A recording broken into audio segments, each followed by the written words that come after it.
चलो बच्चे स्टार्ट ही करते हैं क्लास, ठीक है ना। आज हम लोग ठीक है एक नए टॉपिक पे बातचीत करेंगे बच्चे, और करंटली जो टॉपिक अभी चल रहा है न्यूज़ में ना, उसी टॉपिक पर बातचीत किया जाएगा। और वो टॉपिक जो है वो हमारे सब्जेक्ट से भी रिलेटेड है। तो जनरली बातचीत जो हो रहा है बच्चे, वो न्यू एजुकेशन पॉलिसीज़ पर हो रहा है, ठीक है। जो नई शिक्षा नीति 2020 आई है बच्चे, ठीक है, या आने वाली है, ठीक है। नई शिक्षा नीति 2020, ठीक है, जो कैबिनेट ने क्या किया, अप्रूव्ड कर दिया। कैबिनेट ने नई शिक्षा नीति 2020 को अप्रूव्ड कर दिया है बच्चे। अब ये शिक्षा नीति संसद में प्रस्तुत होगी और संसद में बहस के बाद से शिक्षा नीति को पास किया जाएगा, और पास होने के बाद से ये शिक्षा नीति जो होगी बच्चे क्या होगी, लागू की जाएगी। तो यहाँ पे जो नई शिक्षा नीति है बच्चे 2020, इससे क्या क्या चीज़ें हमें ध्यान में रखना है बच्चे। जो नई शिक्षा नीति है बच्चे, नई शिक्षा नीति से संबंधित दो चीज़ें ध्यान में रखना है बच्चे। जो नई शिक्षा नीति आ रही है बच्चे, या आने वाली जो है बच्चे नई शिक्षा नीति, उसमें दो कमेटीज का सबसे बड़ा रोल है बच्चे। दो कमेटीज जो है वो सबसे महत्वपूर्ण दो कमेटीज हैं बच्चे नई शिक्षा नीति के तहत, ठीक है। और उसमें से जो दो महत्वपूर्ण कमेटीज हैं बच्चे, ठीक है, एक का नाम है TSR सुब्रमण्यम, TRS सुब्रमण्यम, और दूसरी जो कमेटीज है बच्चे, उसका नाम जो है वो आपको मिलेगा K कस्तूरी रंजन, ठीक है। ये दो कमेटीज हैं बच्चे। इन दो कमेटीज की जो सिफारिशें थी बच्चे, इन दो कमेटीज की जो सिफारिशें हैं बच्चे, इन्हीं दो कमेटीज के सिफारिशों के आधार पे बच्चे, ठीक है ना, नई शिक्षा नीति 2020 का ड्राफ्ट जो है बच्चे वो क्या किया गया, तैयार किया गया। तो जो नई शिक्षा नीति है नई शिक्षा नीति जो 2020 है बच्चे, ठीक है, 2020 जो है, उसमें दो महत्वपूर्ण कमेटीज का, दो महत्वपूर्ण समितियां हैं बच्चे, दो महत्वपूर्ण कमेटीज हैं बच्चे। एक कमेटीज जो बनाई गई थी वो 2015 में बनाई गई थी, TRS सुब्रमण्यम, तुम्हारे डिस्प्ले पर दिख रहा होगा बच्चे। और दूसरी जो कमेटीज बनी थी वो बनी थी 2017 में, K कस्तूरी रंजन, ये इसरो में साइंटिस्ट हैं बच्चे। इन्हीं के अंडर कमेटीज बनाई गई थी। 2017 वाली K कस्तूरी रंजन नाम से कमेटीज बनी थी, और TSR सुब्रमण्यम जो थे, ये 2015 में नई शिक्षा नीति से संबंधित ड्राफ्ट तैयार करने के लिए इस कमेटीज को क्या किया गया था, नियुक्त किया गया था बच्चे। आई बात समझ में बच्चे। तो तुमसे पेपर में पूछा जा सकता है कि बच्चे जो K कस्तूरी रंजन है, ये किससे संबंधित समिति थी। तो जनरली वहां पे बताना है कि नई शिक्षा नीति जो है बच्चे, उससे संबंधित K कस्तूरी रंजन समिति है। और TRS सुब्रमण्यम किससे संबंधित है बच्चे, या कब TSR सुब्रमण्यम समिति को नियुक्त किया गया था। तो ईयर तुम्हें 2015 ध्यान में रखना है बच्चे। और 2015 में इस समिति को नियुक्त करने के पीछे जो सरकार का उद्देश्य था बच्चे, वो उद्देश्य ये था कि भारत के लिए एक नई शिक्षा नीति का क्या किया जाए, रूपरेखा जो है वो तैयार किया जाए, और पूरे भारत का विकास या भारत का भविष्य आगे क्या होगा, वो नई शिक्षा नीति के द्वारा ही क्या होगा, तय किया जाएगा बच्चे। तो ये दोनों समितियों के नाम तुम्हें क्या करने हैं, एक तरह से याद रखने हैं बच्चे। आई बात समझ में।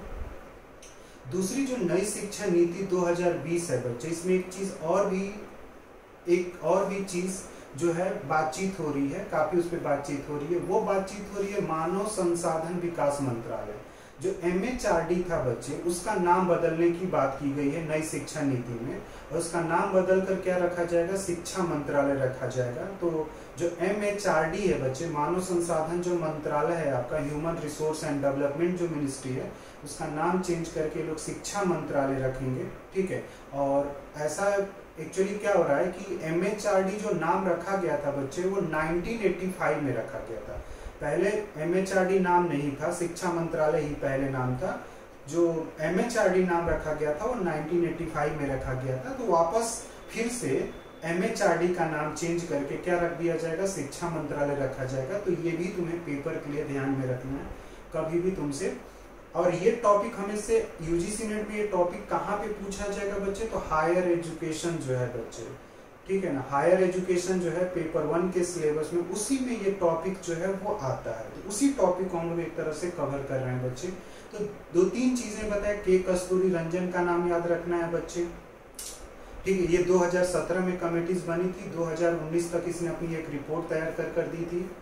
जो सरकार चुनी गई है सरकार, उस सरकार ने उस रिपोर्ट को सभी राज्यों की सरकारों को भेजा। कुछ राज्य सरकारों ने उस शिक्षा नीति को लेकर थोड़ा सा अपना विरोध जो था वो प्रदर्शित किया था, खासतौर से दक्षिण भारतीय राज्य, क्योंकि वहाँ पे भाषा का लेकर एक प्रकार से विवाद हो रहा था। और क्योंकि जो के कस्तूरी रंजन द्वारा जो रिपोर्ट तैयार की गई थी उसमें कहीं ना कहीं हिंदी भाषा को ज़्यादा महत्व दिया जा रहा था। बच्चे, हिंदी भाषा को एक प्रकार से ज़्यादा महत्व दिया जाएगा तो सारा कार्य अगर हिंदी में होगा बच्चे, तो दक्षिण भारतीय जो राज्य हैं उनका प्रतिनिधित्व जो होगा वो कम होने लगेगा।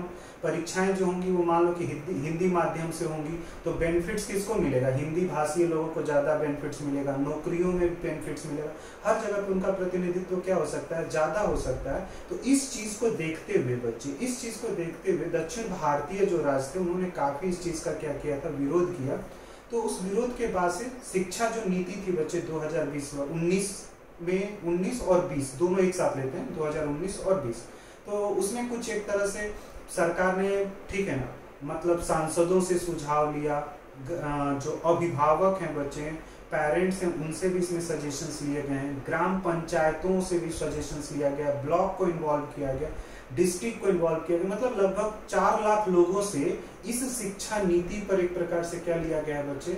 सुझाव लिया गया था। और उस सुझाव के बाद ही कैबिनेट ने इस शिक्षा नीति को एक प्रकार से क्या किया है? अप्रूव्ड किया है बच्चे। तो ये तुम्हें ध्यान में रखना है।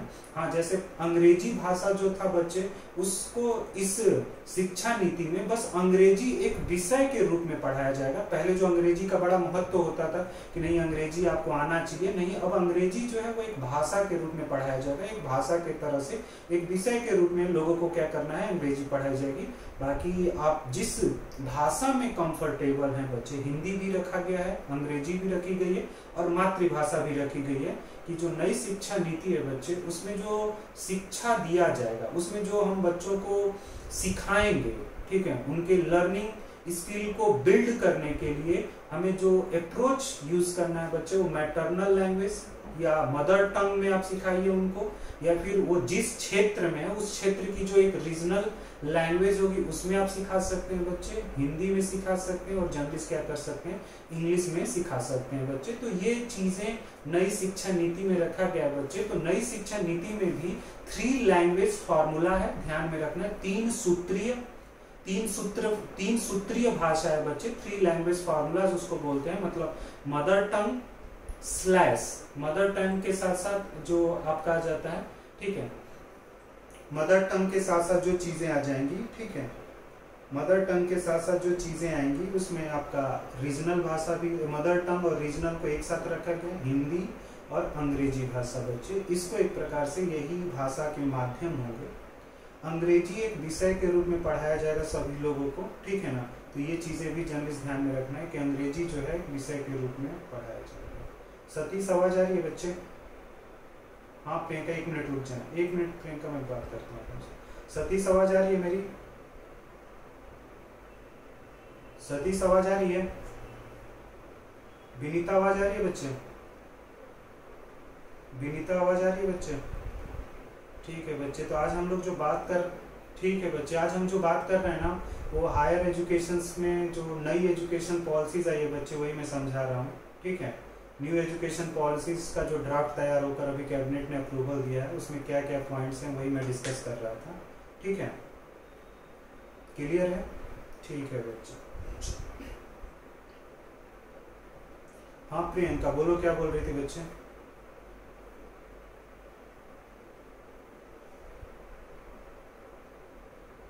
हाँ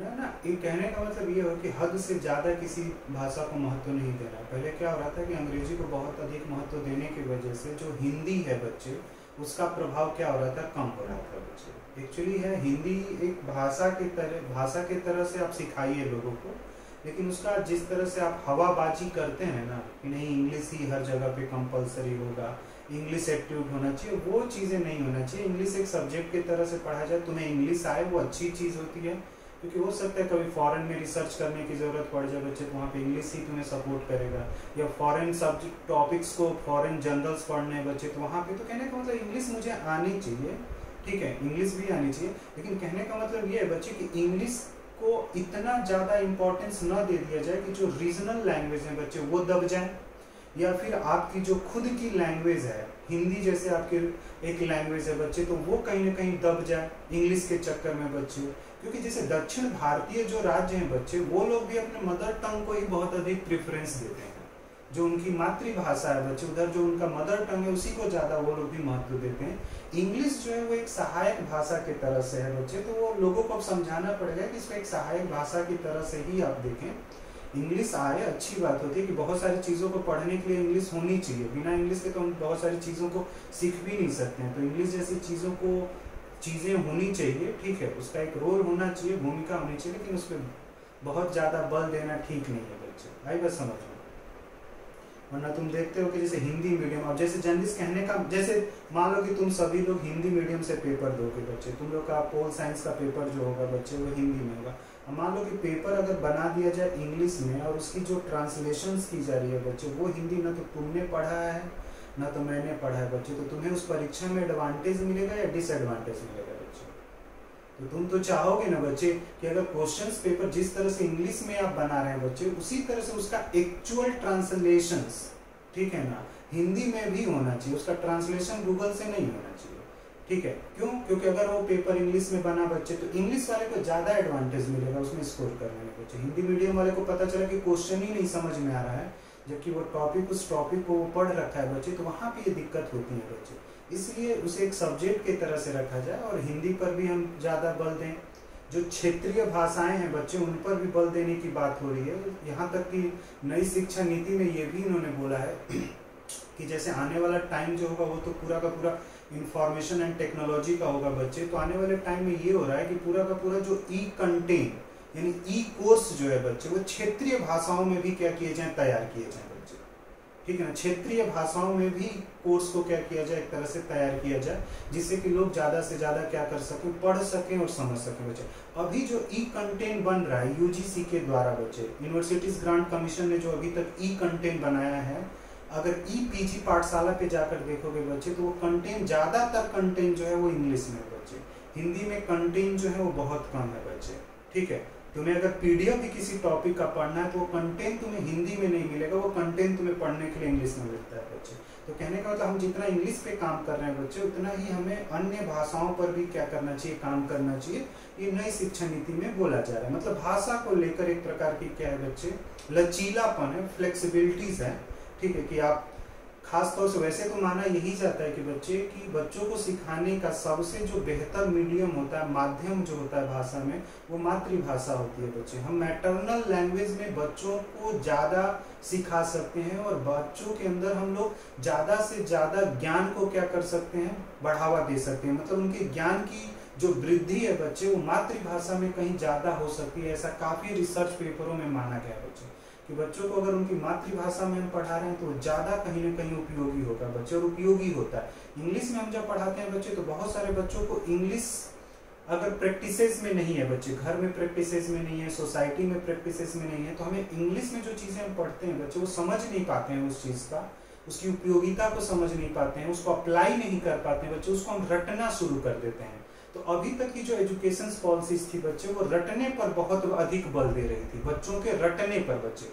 अभी जो नई शिक्षा नीति आई है बच्चे, या नई शिक्षा नीति का जो कैबिनेट ने प्रपोजल तो तैयार कर रखा है बच्चे, कर दिया है पूरा का पूरा। अब जैसे ही कोरोना थोड़ा सा नॉर्मल अगर हो जाता है और सेशन अगर जैसे ही स्टार्ट होगा, वैसे ही से संसद में रखा जाएगा और संसद में रखकर बहस कराई जाएगी उस शिक्षा नीति पर, और पास करके फिर इसको, ठीक है ना। हाँ, एक ही बार में पूरी शिक्षा नीति को लागू नहीं की जाएगी, ये ध्यान में रखना। 2020 की जो शिक्षा नीति है बच्चे, उसमें कई फेज में इस शिक्षा नीति को क्या करेंगे, ये लोग लागू करेंगे बच्चे। एक ही बार में पूरी की पूरी शिक्षा नीति लागू नहीं हो जाएगी, इसको धीरे धीरे करके क्या किया जाएगा। इसके सारे जो भी रिकमेंडेशंस हैं बच्चे, उनको धीरे धीरे गवर्नमेंट ने बोला है कि हम इम्प्लीमेंट करेंगे, और इसका पूरा एक रोड मैप तैयार किया जाएगा। आज के न्यूज़पेपर में दिया भी था कि इसका एक प्रॉपर एक रोड मैप तैयार किया जाएगा, और उसी रोड मैप के तहत इसका थोड़ा थोड़ा पार्ट करके हम लोग पूरी शिक्षा नीति को क्या करेंगे, इम्प्लीमेंट करेंगे बच्चे। तो पहले तो ये कैबिनेट ने अप्रूव तो कर दिया, अभी ये संसद में जाएगी, लोकसभा में इस पर बहस होगा बच्चे,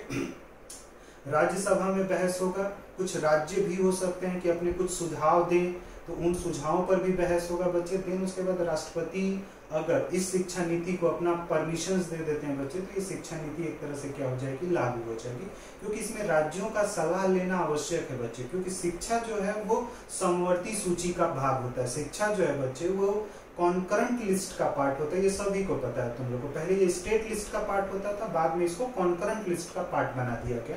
तो एजुकेशन जो है वो कॉन्करेंट लिस्ट का पार्ट है। तो जब भी एजुकेशन से रिलेटेड कोई पॉलिसीज बनाई जाती है तो उसमें राज्य सरकारों का भी योगदान होता है और केंद्र सरकारों का भी योगदान होता है। दोनों मिलकर एक बेहतर शिक्षा नीति क्या करते हैं, बनाते हैं बच्चे, दोनों को मिलकर। हाँ, अगर किसी चीज पर अगर विवाद हो जाता है, ठीक है, तो वहाँ पे केंद्र सरकार जो है बच्चे उसके सजेशन को ज्यादा महत्व दिया जाता है, राज्य सरकार के सजेशन और जो सलाह होते हैं उसको कम महत्व देते हैं। तो ये चीजें तुम्हें ध्यान में रखना है। तो मैंने कुछ चीजें जल्दी तो नहीं बोल दी ना, क्लियर है इतनी चीजें?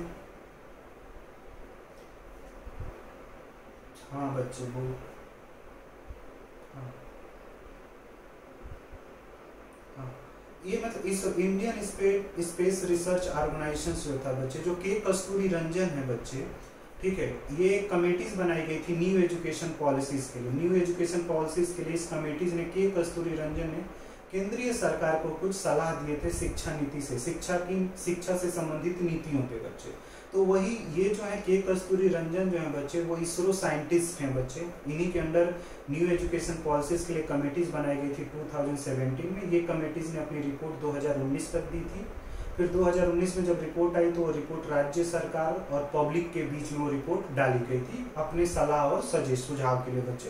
और फिर पूरा सलाह और जो सुझाव था मिल जाने के बाद अभी सरकार ने, कैबिनेट ने 2020 में नई शिक्षा नीति को क्या किया था, कैबिनेट के थ्रू अप्रूव्ड कर दिया। यानी जो कैबिनेट होता है बच्चे, पीएम का जो कैबिनेट होता है, उसने इस नई शिक्षा नीति को क्या कर दिया, अप्रूव्ड कर दिया। उसने बोला है कि नई शिक्षा नीति को हम अब संसद में जैसे ही सत्र की शुरुआत होगा, बस अभी तो कोरोना की वजह से मानसून सत्र हुआ नहीं, अब मानसून सत्र नहीं होगा तो मान लो कि कोरोना कब खत्म होता है तो उसके बाद हो सकता है कि अगर खत्म होते हुए अक्टूबर नवंबर आ जाता है बच्चे, तो सीधा विंटर सेशन में नई शिक्षा नीति को संसद में रखा जाएगा और उस पर बहस होगा बच्चे। वैसे ये नीति जो है वो पास हो जाएगी, नई शिक्षा नीति जो है वो लोकसभा से तो पास हो जाएगी, क्योंकि लोकसभा में जो अभी केंद्र में सरकार है बच्चे वो बहुमत में है, ठीक है, और उसके पास ठीक ठाक सीटें हैं बच्चे। तो इस पे मेजोरिटी भी मेरे को लगता है कि एक साधारण मेजोरिटी की जरूरत पड़ती है, तो लोकसभा से पास हो सकता है। राज्यसभा में जाकर थोड़ा सा हो सकता है कि इसमें कुछ सुधार की मांग हो,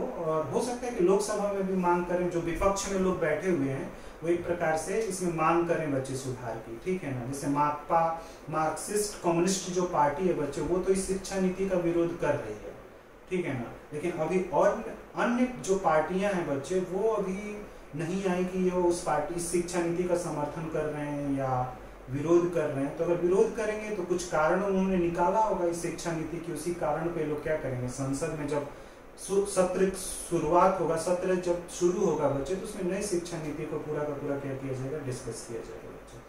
सतीश आवाज आ रही है बच्चे? ठीक है बच्चे, नई शिक्षा नीति बता रहा हूँ बच्चे, ठीक है, डिस्प्ले पर तेरे दिख भी रहा होगा। हाँ, क्वेश्चन पूछना है,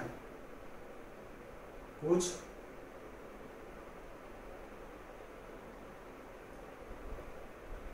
हाँ हाँ,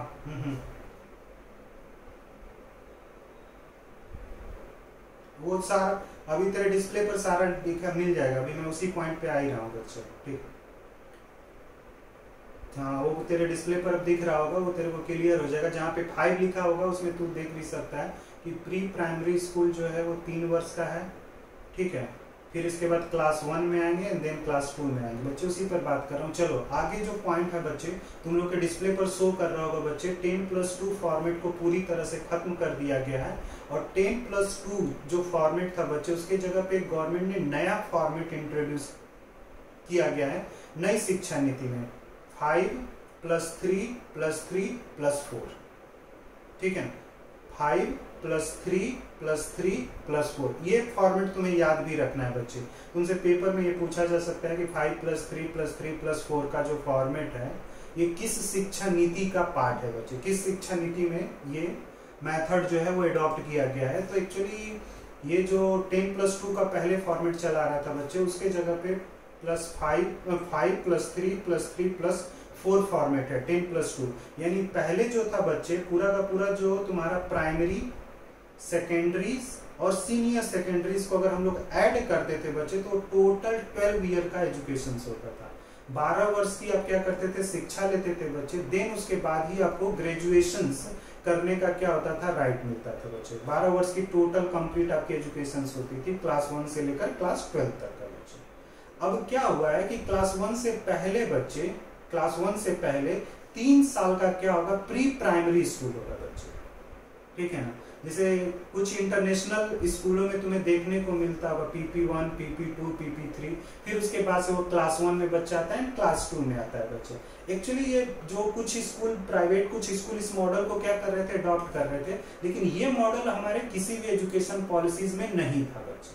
अब इसमें क्या हो गया है कि जो बच्चा होगा बच्चे, पहले क्या होता था कि सीधा एडमिशन, सरकारी स्कूलों में जो एडमिशन होते थे बच्चों के, बच्चे पहले 1986 की एजुकेशन पॉलिसीज के अकॉर्डिंग अगर हम बात करते हैं बच्चे, तो वहां पे 5 से 6 वर्ष की आयु में उनकी क्या होती थी, स्टार्टिंग होती थी पढ़ाई की बच्चे, क्लास 1 में उसको मिलता था एडमिशन से। लेकिन अब क्या हो रहा है बच्चे, ये +5+3+3+4 फॉर्मेट से क्या हो गया बच्चे कि अब बच्चे का एडमिशन आपको 3 वर्ष के एज में कराना पड़ेगा। पहले जो 5 से जो केजी और नर्सरी में पहले 5 से 6 ईयर में उसका 4.5-5 साल में उसका एडमिशन होता था पहले, जो न्यू एजुकेशन पॉलिसीज 1986 वाली थी और अमेंड 1992 था, तो उसमें लगभग केजी में और इस सब में आते आते वो लगभग 4 या 5 ईयर का हो जाता था। अब क्या हो रहा है बच्चे, जो नई एजुकेशन पॉलिसीज आई है उसमें बोला गया है कि जैसे ही बच्चे की एज 3 इयर्स होगी बच्चे, वैसे ही उस बच्चे को हमें क्या कर देना है, इनरोल्ड कर देना है स्कूलों के अंदर बच्चे। अब जब वो 3 वर्ष की आयु में होगा बच्चे, तो 5 वर्ष तक, तो 3 वर्ष में तो PP1 मान लो, प्री प्राइमरी मान लो, उसको हम PP1 समझ लेते हैं। 4 वर्ष में वो PP2 में आ जाएगा और 5 वर्ष में PP3 में आ जाएगा, ये हो गया। और 6ठे वर्ष में वो किस में आ जाएगा, क्लास 1 में आ जाएगा, और 7वें वर्ष में क्लास 2 में आ जाएगा बच्चे। तो ये मॉडल एक तरह से इन्होंने रखा है बच्चे। तो 3 साल का जो होगा वो प्री प्राइमरी स्कूल होगा बच्चे। अब कहने का मतलब ये है कि बच्चे, जैसे राइट टू एजुकेशन एक्ट जो 2009 है बच्चे, उसको उस तरह से समझो, जो राइट एजुकेशन, ठीक है ना, जो शिक्षा का अधिकार अधिनियम 2009 है बच्चे, राइट टू एजुकेशन एक्ट जो 2009 है बच्चे, वो परमिशंस देता था 6 से लेकर 14 वर्ष के बच्चे के लिए फ्री एंड कंपल्सरी एजुकेशन, निःशुल्क और अनिवार्य शिक्षा की। अब क्या होगा बच्चे, जिस दिन ये नई शिक्षा नीति लागू हो जाएगी बच्चे, उस दिन 3 वर्ष से लेकर 18 वर्ष के आयु तक के बच्चों के लिए क्या हो जाएगी, शिक्षा निःशुल्क एवं फ्री हो जाएगी। इस मॉडल के तहत 5+3+3+4 मॉडल को जब अप्लाई करोगे ना बच्चे, तो 3 वर्ष से लेकर 18 वर्ष के बच्चों के लिए जो शिक्षा होगी वो निःशुल्क और अनिवार्य हो जाएगी बच्चे। ये मॉडल जैसे ही अप्लाई करेगा, तो पहले 6 से लेकर 14 साल तक के बच्चों के लिए हम निःशुल्क अनिवार्य दे रहे थे। ये मॉडल जैसे ही फॉर्मेट आएगा एग्जिस्टेंस में बच्चे, वैसे ही 3 वर्ष से लेकर 18 वर्ष के अब बच्चे जो होंगे वो शिक्षा अधिकार अधिनियम के अंतर्गत आ जाएंगे बच्चे।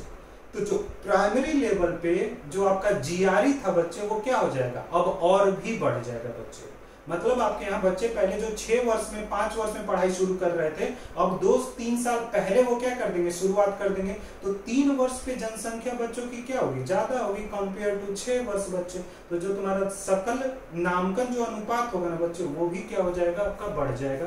GRE जो होता है वो क्या हो जाती है, बढ़ जाती है। आई बात समझ में। और यहाँ पे मैंने लिखा भी है, देखो ध्यान से देखना, जो 10+2 है वहां पे डैश करके आगे मैंने लिखा है 5+3+3+4। 5 में देखो बच्चे, जो 5 के नीचे मैंने एरो मारा है और तुम्हारे डिस्प्ले पर दिख भी रहा होगा, वहां पे मैंने लिखा है प्री प्राइमरी स्कूल। जो प्री प्राइमरी स्कूल होगा बच्चे, ठीक है, वो प्री प्राइमरी स्कूल जो होगा वो 3 वर्ष का है, ठीक है ना। प्री प्राइमरी स्कूल जो होगा वो कितने वर्ष का हो गया, 3 वर्ष का हो गया, ठीक है ना। प्री प्राइमरी वर्ष मतलब मान लेते हैं कि प्री प्राइमरी स्कूल में वो 3 वर्ष पे आया, ठीक है। इसके बाद से प्री प्राइमरी स्कूल के बाद से वो सीधा किस में आ जाएगा, क्लास 1 में आ जाएगा एंड क्लास 2 में आ जाएगा बच्चे, ठीक है ना। क्लास 1 एंड क्लास 2, तो 2 साल ये 3 साल ये, टोटल कितना हो गया, 5 साल हो गया बच्चे। यानी प्री प्राइमरी स्कूल कितने वर्ष का है बच्चे? 3 वर्ष का है। उसके बाद से क्लास 1 क्लास 2, तो जो मॉडल 5 है बच्चे, जो 5 फॉर्मेट है, उस 5 फॉर्मेट में 3 साल का primary school, class 1 and class 2 बच्चे। जब आगे प्लस 3 में जाओगे बच्चे, अगला जो 3 है तो उसमें आएगा क्लास 3, क्लास 4 एंड क्लास 5। तो थर्ड में देखो क्लास 3 से लेकर क्लास 5 तक है बच्चा, कक्षा 3 से लेकर कक्षा 5 तक है बच्चे। और जो 3 अगला जो 3 है बच्चे, ये मध्य चरण इसको बोला जाता है, मिडिल स्टेज बोला जाता है। यानी 3 में कौन कौन सी क्लास आ जाएगी बच्चे? वहां पे आ जाएगा 6, 7 और 8। ये आपका क्या हो गया? मिडिल हो गया, जिसको आप लोग जूनियर या सेकेंडरी स्कूल आप बोलते थे बच्चे, जूनियर। और उसके बाद से जो 4 है बच्चे, इसमें तुम्हारा क्लास 9 से लेकर 12th आएगा बच्चे। ये पूरा total complete format. Class 9, 10th, 11th और 12th 4 वर्ष का हो गया ना बच्चे, उसके लिए 4 लिखा है। 6, 7, 8 उसके लिए 3 लिखा है, फिर 3 लिखा है। क्लास 3, क्लास 4, क्लास 5 उसके लिए। क्लास 5th में 3 वर्ष का प्राइमरी स्कूल। अब उसमें नाम क्या दिया जाएगा वो तो जब एक एजुकेशन पॉलिसीज का जब रोड मैप बन के आएगा ना बच्चे, तब वो समझ में आएगा कि वो क्या नाम ये लोग दे रहे हैं बच्चे।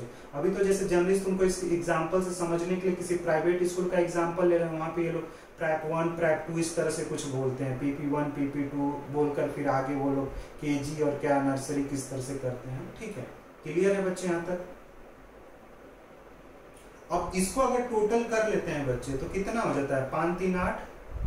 ठीक है, 8, 3, 11, 15। ठीक है, तो पहले जो 12 वर्ष का था वो फॉर्मेट अब कितने वर्ष का हो गया? 15 वर्ष का हो गया बच्चे। ये एक नया सुधार है बच्चे, पूरा 15 वर्ष हो जाएगा ना। पहले का 12 ही होगा ना। KG थोड़ी काउंट होता है, नहीं करते ना KG का अलग। पहले कहाँ KG, वो तो तुम बोलते हो बच्चे, वो जो एजुकेशन पॉलिसी था उसमें नहीं बनता, उसमें वो फिर KG का कुछ दिया नहीं जाता था, वो सीधा 1 से शुरू करते थे, काउंटिंग शुरू करते थे। तब 1, 2, ठीक है, 1, 1st, 2nd, 3rd, 4th, 5th, 6th, 7th, 8th, 9th, 10th, 11th, 12th, तब जाकर 12 हुआ ना बच्चे। क्लास 1 में पढ़ा, फिर से तो 12 ईयर का होता था। तो जो पहले मॉडल होता था बच्चे, पूरा ग्रेजुएशन से स्टार्ट करने के लिए आपका 12 ईयर का क्या होना चाहिए? एजुकेशन होना चाहिए। अब ग्रेजुएशन अगर कोई बच्चा स्टार्ट करेगा बच्चे, तो उसका ग्रेजुएशन स्टार्ट करने से पहले उसका 15 वर्ष का क्या होना चाहिए? एजुकेशन होना चाहिए बच्चे। ये थोड़ा सा डिफरेंस है बच्चे। पहले एजुकेशन पॉलिसीज में 12 ईयर होता था, अभी जो नई एजुकेशन पॉलिसीज आएगी बच्चे, उसमें कितने ईयर का होना चाहिए? आपका क्लास 12 तक का 15 ईयर का होना चाहिए, 15 ईयर्स का होना चाहिए बच्चे। ठीक है, तो अब जो पूरा का पूरा जो नया 10+2 का मॉडल होगा वो 15 ईयर का होगा। पहले से जो 10+2 का मॉडल चला रहा था वो 12 ईयर का था बच्चे। कोई दिक्कत? क्लियर है सतीश?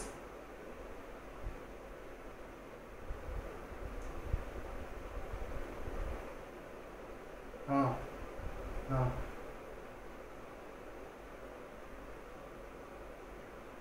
नहीं तो 3 साल पहले शुरू कर दे रहा है ना।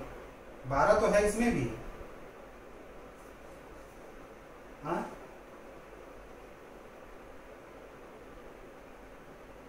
हाँ हाँ। तो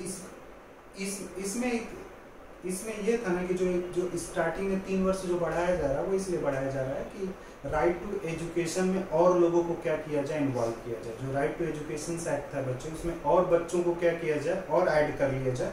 उसके लिए थोड़ा सा 3 वर्ष से वो क्या किया गया था, जो 6 वर्ष से शुरू होता था उसको 3 वर्ष कर दिया, बस बात खत्म है। Primary education. हाँ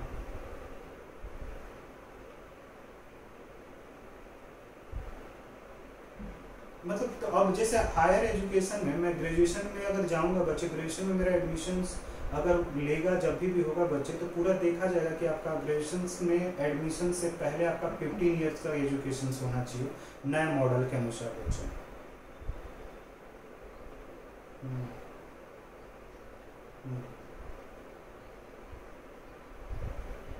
हाँ, वो सब पे भी बात करूंगा मैं। अभी धीरे धीरे बढ़ रहे हैं। इतनी चीजें समझ में आया? ये बताओ पहले, ये मॉडल याद रख लोगे ना? हाँ, तो ये ध्यान में रखना बस।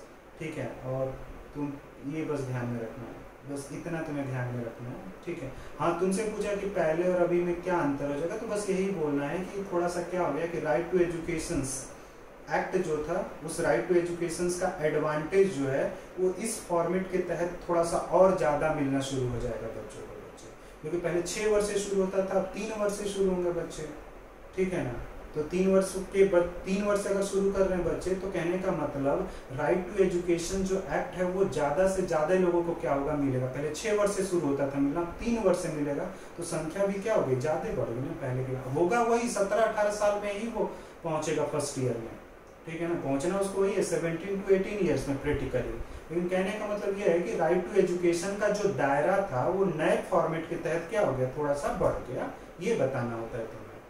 पहले 6 वर्ष से 14 वर्ष, 6 से क्या था, 14 वर्ष था बच्चे, 6 से लेकर 14 वर्ष तक चीजें थी। अब राइट टू एजुकेशन एक्ट में क्या हो गया, 3 वर्ष से लेकर 18 वर्ष तक के बच्चे आ गए ना, पूरा का पूरा। इसमें इसके तहत क्या होगा, जो राइट टू एजुकेशन एक्ट है बच्चे, उसमें 3 वर्ष से लेकर 18 वर्ष तक बच्चे आएंगे। जब वो ड्राफ्ट इंप्लीमेंट होगा ना, तो उसमें लिखा मिलेगा कि 3 वर्ष से लेकर 18 वर्ष की आयु के बच्चों के लिए निःशुल्क एवं अनिवार्य शिक्षा। आई बात समझ। अभी क्या मिलता है आरटी एक्ट में, 6 से लेकर 14 वर्ष के बच्चों के लिए निःशुल्क एवं अनिवार्य शिक्षा, ठीक है।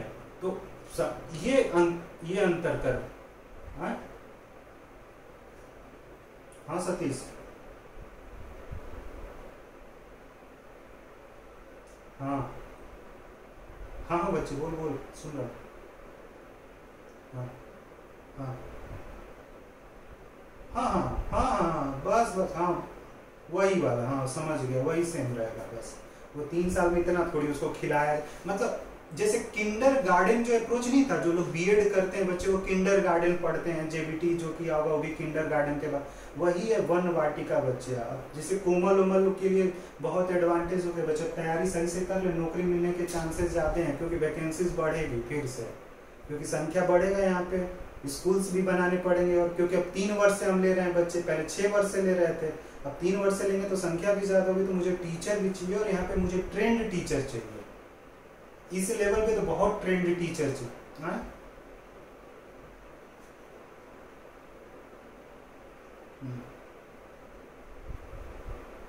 क्या क्या चीज,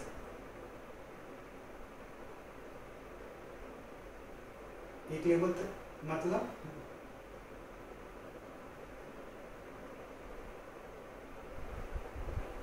हाँ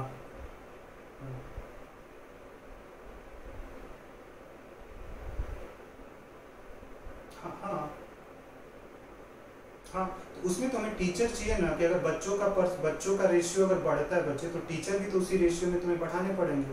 अगर बच्चे बढ़ेंगे तो टीचर तो आप बढ़ाओगे, वैकेंसीज तो आपको बढ़ानी पड़ेगी ना। हाँ, ये चीज जो तुमने बोला वो सही है बच्चे। इसमें क्या होगा कि इसमें पेडोलॉजिकल स्ट्रक्चर है बच्चे, जो करिकुलम है उसमें चेंजेस लाया जा रहा है, फिजिकल स्ट्रक्चर में कोई चेंजेस नहीं है बच्चे। पढ़ाने के तरीके में और जो करिकुलम होगा, जो पाठ्यक्रम होगा, वो नई शिक्षा नीति के तहत परिवर्तित हो रही है। जो पूरा भौतिक वातावरण होता है एजुकेशन का बच्चे, जो बिल्डिंग और ये सारी चीजें, उसमें कोई परिवर्तन नहीं है, वो उसी तरह से ही रहेंगे। स्पीकर एक बार सब माइक ऑफ कर लेना बच्चे, जब पूछना होगा तो वही माइक स्टार्ट किया करो तुम लोग, ठीक है। सतीश अपना माइक ऑन ऑफ कर ले बच्चे, रीचा भी ऑफ कर ले, ठीक है। यहाँ तक समझ में आ गया आप लोगों को? हाँ जल्दी से पूछ लो, आगे बढ़ो। हाँ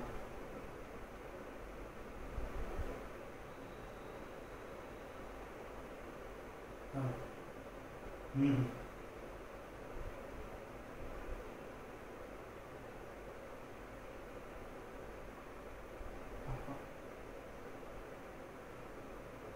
हाँ सब कुछ बढ़ा है।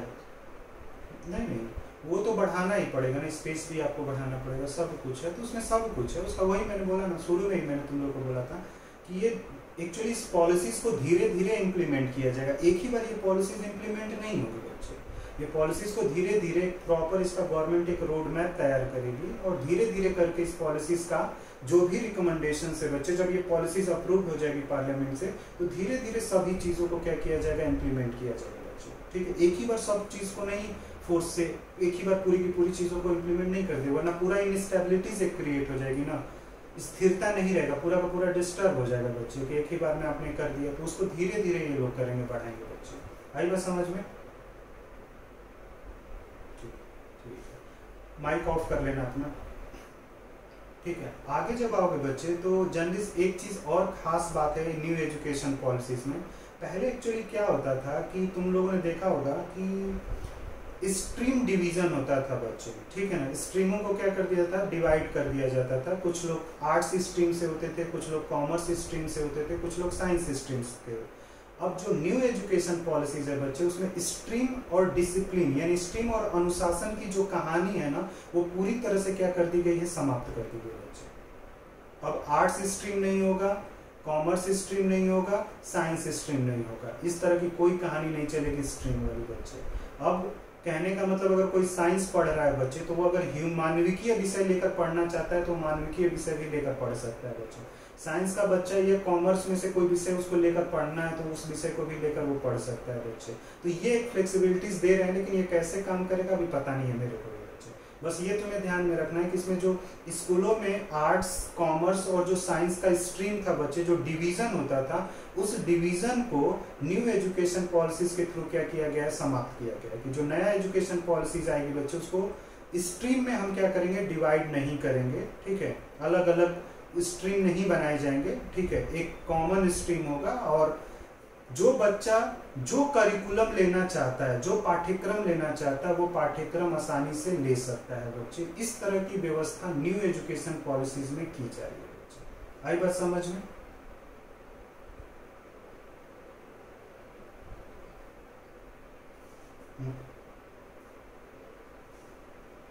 हाँ, उसको अगर हिस्ट्री पढ़नी है तो हिस्ट्री भी पढ़ ले, कोई दिक्कत नहीं है उसको। अगर कोई हिस्ट्री पढ़ना चाहता है बच्चे, क्या चीज मैंने ये बोला ना, जैसे हम लोग ने, जैसे तुम लोग सोचो कि जैसे हम लोग पढ़ रहे थे, जब हम लोग स्टडी कर रहे थे 11th-12th में थे जब हम लोग, या 9th में जब थे, तो एक्चुअली देखते होंगे कि 9th के बाद से यूपी में जर्नलिस्ट क्या होता है, यूपी बोर्ड ना दो पार्ट में स्ट्रीम को डिवाइड कर देता है। एक तो आर्ट्स स्ट्रीम होता है और एक साइंस स्ट्रीम होता है यूपी में। यूपी बोर्ड के अकॉर्डिंग दो स्ट्रीम बनते थे, आर्ट्स और साइंस बच्चे। सीबीएसई बोर्ड क्या करता था, 3 स्ट्रीम बनाता था, आर्ट्स, साइंस और कॉमर्स बच्चे। जो न्यू एजुकेशन पॉलिसीज है, वो न्यू एजुकेशन पॉलिसीज जो है बच्चे, ठीक है, जो न्यू एजुकेशन पॉलिसीज है, वो न्यू एजुकेशन पॉलिसीज के अकॉर्डिंग अब स्ट्रीम जैसी जो चीजें थी वो क्या हो गई, समाप्त हो गई। अब एक कॉमन स्ट्रक्चर होगा बच्चे, ठीक है, आर्ट्स, कॉमर्स और साइंस का बच्चे। अगर कोई मैथ बच्चा पढ़ना चाह रहा है, मैथ पढ़ ले, और मैथ के साथ अगर उसे हिस्ट्री पढ़ना है तो हिस्ट्री पढ़ सकता है। ऐसा बोल रहे हैं लोग, पोल साइंस लेना चाहता है मैथ के साथ तो पोल साइंस ले सकता है। कोई फिजिक्स कर रहा है, फिजिक्स के साथ उसे मैथ लेना है तो वो मैथ ले सकता है। कोई अदर सब्जेक्ट, कॉमर्स का कोई सब्जेक्ट लेना है तो कॉमर्स का सब्जेक्ट ले सकता है। तो इस तरह का ये लोग बोल रहे हैं कि स्ट्रीम जो डिवीजन था, उस स्ट्रीम डिवीजन को हम खत्म कर रहे हैं। बच्चे यहाँ पे अपने इंटरेस्ट से जो करिकुलम अडॉप्ट करना चाहते हैं, लेना चाहते हैं, वो करिकुलम क्या कर सकते हैं, बच्चे ले सकते हैं। आई बस समझ?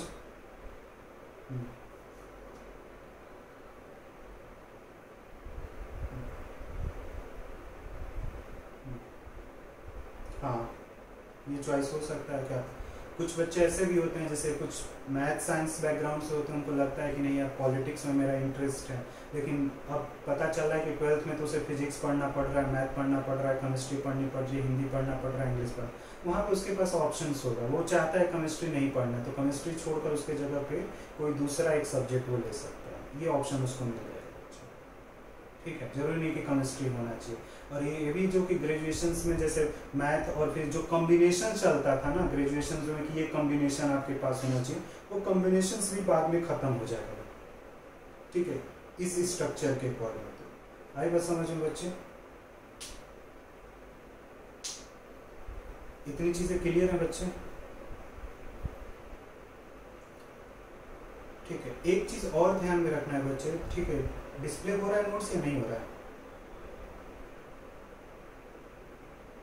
बच्चे? नोट्स नहीं हो रहा है।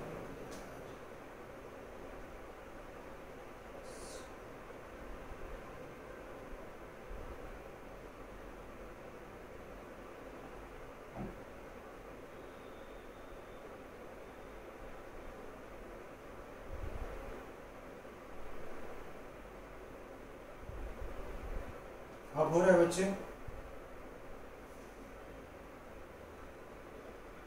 ठीक है बच्चे, उसमें देखोगे ना एक जगह पे मैंने GRA लिखा है, जिसको ना ग्रॉस इनरोलमेंट रेशियो बोलते हैं, सकल नामांकन अनुपात बोला जाता है बच्चे। और जो अभी मैं GRE इंग्लिश में जो लिखा हूँ, जहाँ पे 26% GRE लिखा हूँ बच्चे, ये तुम्हें पेपर के लिए याद रखना पड़ेगा कि करंटली हायर एजुकेशन का जो GRE है, करंटली हायर एजुकेशन का जो GRE है बच्चे, वो लगभग 26% है करंटली जो चल रहा है बच्चे। लेकिन न्यू एजुकेशन पॉलिसीज में ये बोला गया है बच्चे कि 2035 तक, 2035 तक जो हायर एजुकेशन का सकल नामांकन अनुपात जो होगा उसका टारगेट लगभग 50% रखा गया है बच्चे। तो पेपर में क्वेश्चंस ये आ सकता है तुमसे कि हायर एजुकेशन का 2035 के लिए कितना परसेंट GRE टारगेटेड है। तो ऑप्शन में तुम्हें 50% देखना है। अगर ये पूछ लेता है कि करंटली अभी GRE आपका कितना परसेंट चल रहा है बच्चे, हायर एजुकेशन का, उच्च शिक्षा का GRE सकल नामांकन अनुपात दर वहां पे कितना है बच्चे, तो वहां पे तुम्हें कितना बताना है, 26% बताना है बच्चे। क्लियर है? कोई दिक्कत किसी को बच्चे?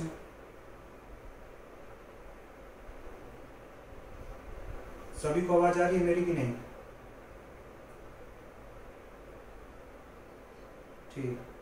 ठीक है बच्चे। अगले जब पेज पे आओगे बच्चे, तो जो नई शिक्षा नीति है बच्चे, उसमें कुछ महत्वपूर्ण बिंदु हैं जिन पे ध्यान दिया गया है बच्चे।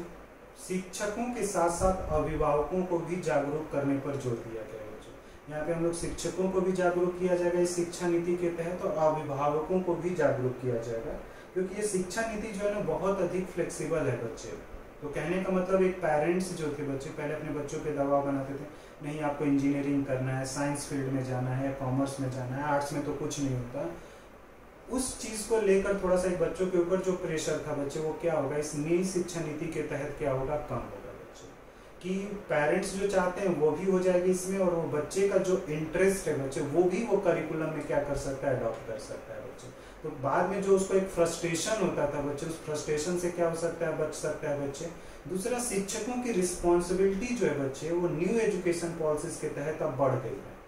यहाँ पे अब बच्चों को हमें चीजें रटवानी नहीं है बच्चे, रटने पर बल नहीं देना है, रटने वाली तकनीकी और स्ट्रेटेजी के तहत आपको पढ़ाना भी नहीं है बच्चे।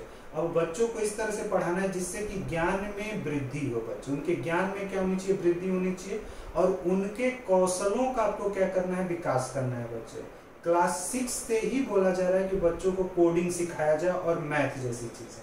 कोडिंग और मैथ पर ज्यादा बल दिया जा रहा है बच्चे, क्यों?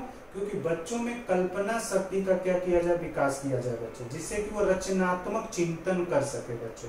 तो यहाँ पे जो शिक्षक होंगे बच्चे, उनका भी दायित्व क्या हो रहा है, बढ़ रहा है। और दूसरा, जो पेरेंट्स हैं वो भी एक तरह से क्या हो रहे हैं, जागरूक होंगे कि ठीक है, बच्चों के ऊपर जो एक साइंस और इन तरह का जो प्रेशर होता था, वो चीजें तो वो लेगा ही लेगा, लेकिन उसके साथ वो मानविकीय अगर विषय पढ़ना चाहता है तो मानविकीय को भी करिकुलम में क्या कर सकता है, वो ऐड कर सकता है।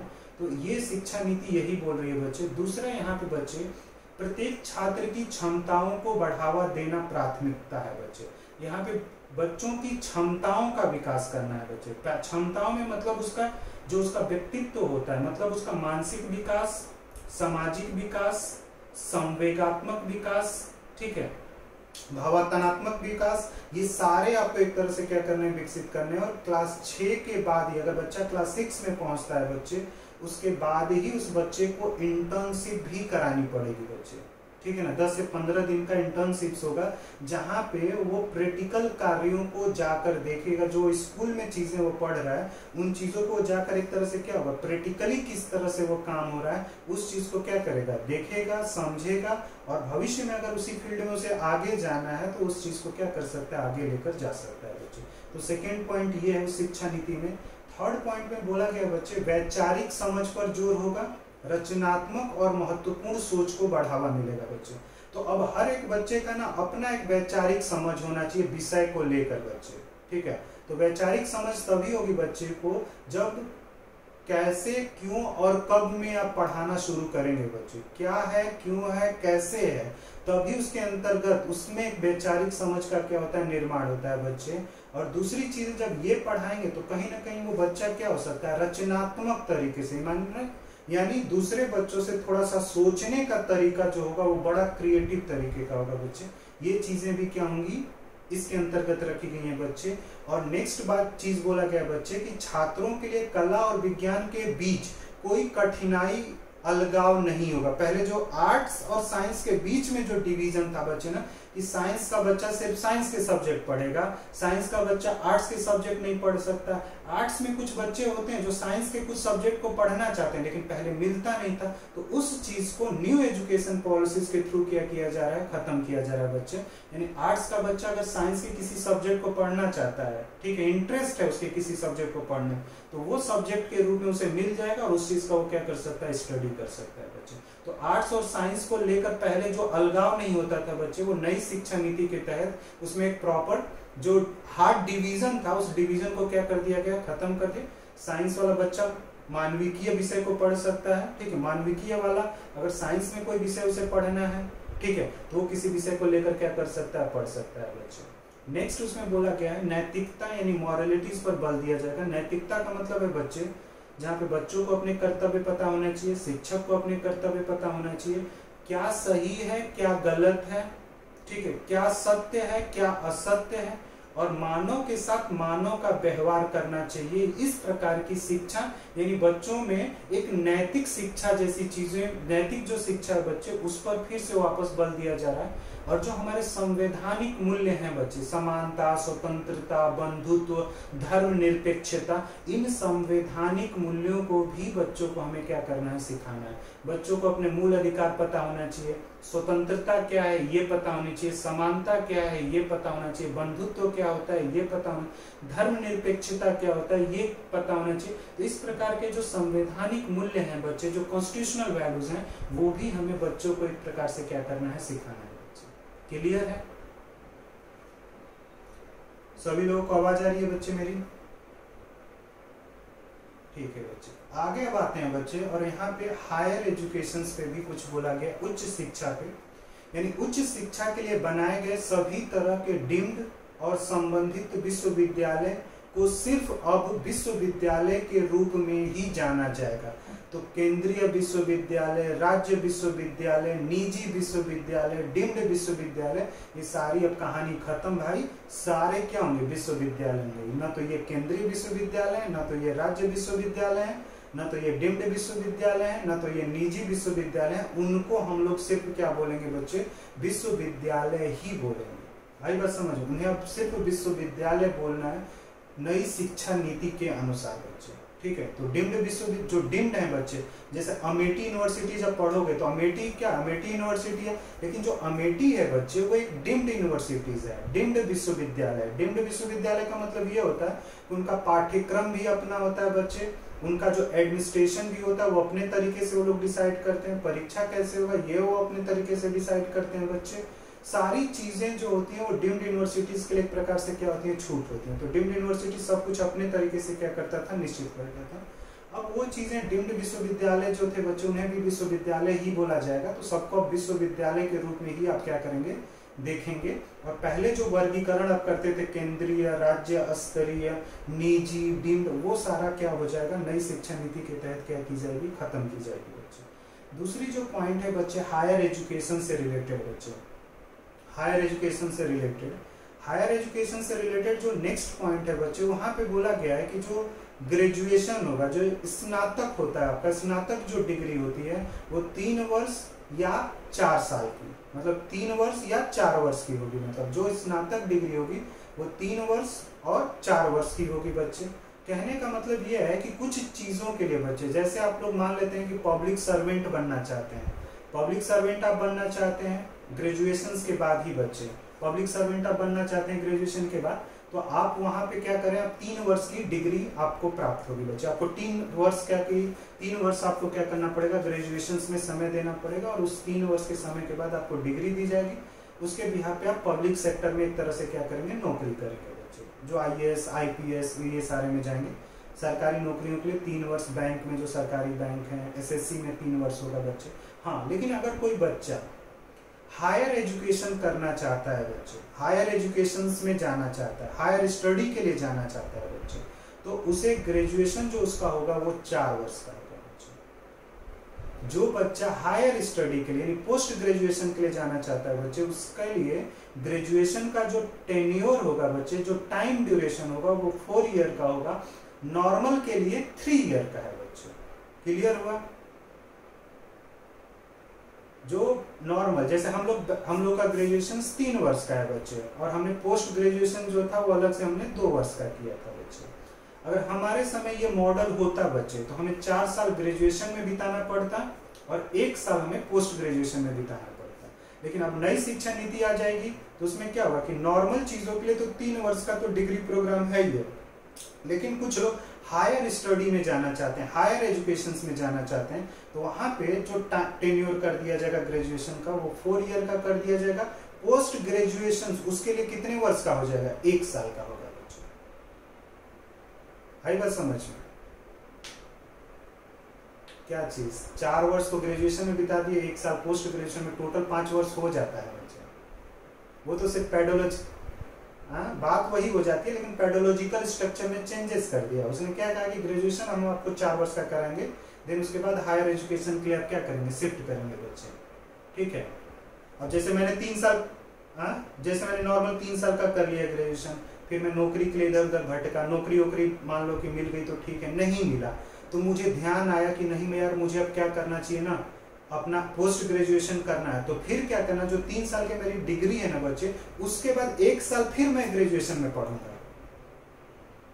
ठीक, और वो 4 साल की फिर मुझे एक डिग्री देंगे वो, और फिर उस डिग्री पे फिर मैं कहीं पोस्ट ग्रेजुएशन के लिए एंट्रेंस एग्जाम दूंगा, और फिर उस एंट्रेंस एग्जाम में मेरा जब सिलेक्शन हो जाएगा तो 1 साल का मैं पोस्ट ग्रेजुएशन कर लूंगा। और फिर एमफिल जो लोग करते थे तो एमफिल को क्या कर दिया, हटा दिया, पीएचडी को 4 वर्ष का कर दिया उधर खींच के ना, एमफिल को हटा दिया बीच से, एमफिल ही खत्म कर दिया, एमफिल नहीं, डायरेक्ट आप पीएचडी करिए पोस्ट ग्रेजुएशन के बाद बच्चे।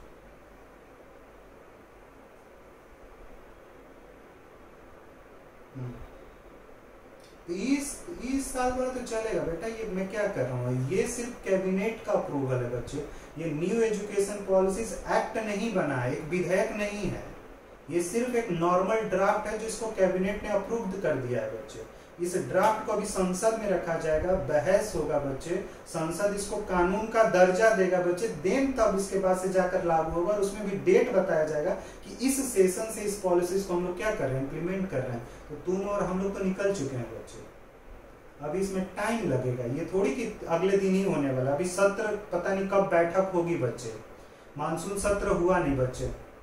हाँ क्या चीज बच्चे, हाँ बस एक फॉर्मेट दिया है इन्होंने कि ये चीजें हैं, ठीक है, ये फॉर्मेट है, ये कोई कानून नहीं है, ये मत मान लेना कि ये कानून आ चुका है, ये कानून नहीं है बच्चे, ये एक ड्राफ्ट तैयार है, और उस ड्राफ्ट में कुछ महत्वपूर्ण चीजें हैं जो बताई जा रही हैं लोगों को, जिससे कि आप भी मेंटली प्रिपेयर रहें, आपका जो रिप्रेजेंटेटिव है उसको बोले भाई इसमें कुछ कमियां हैं, प्रश्न पूछना कैसे ये होगा नहीं होगा। तो वो तो जब संसद की बैठकें जब शुरू होंगी बच्चे, इसको प्रॉपर एक तरह से क्या किया जाएगा, डिस्कस किया जाएगा। क्लियर है इतनी चीजें?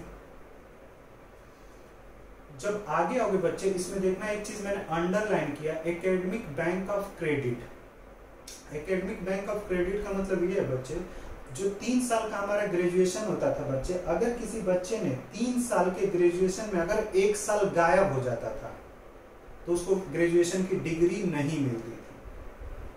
अभी के मॉडल के हिसाब से उसको डिग्री नहीं मिलती, क्योंकि डिग्री तभी आपको मिलेगी जब आप 3 साल पूरा समय देंगे, 3 साल में जो भी पेपर होंगे वो सारे पेपर क्लियर करेंगे तो आपको डिग्री मिलती है बच्चे।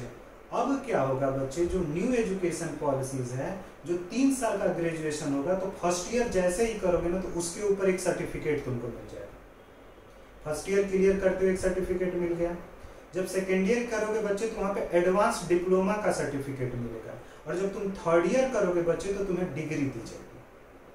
अब कोई बच्चा फर्स्ट ईयर किया, फर्स्ट ईयर करने के बाद सेकेंड ईयर करने के लिए मान लेते हैं कि उसके पास पैसा नहीं है, फाइनेंशियल क्राइसिस है, या फिर कुछ प्रॉब्लम आ गई जिसके वजह से सेकेंड ईयर नहीं हुआ, तो जो फर्स्ट ईयर का क्रेडिट स्कोर है बच्चे, जो क्रेडिट स्कोर है उसके लिए एक बैंक बनाया जाएगा, एकेडमिक बैंक ऑफ क्रेडिट। उसमें उसका फर्स्ट ईयर का क्रेडिट स्कोर नंबर को क्या कर लिया जाएगा, ऐड कर लिया जाएगा।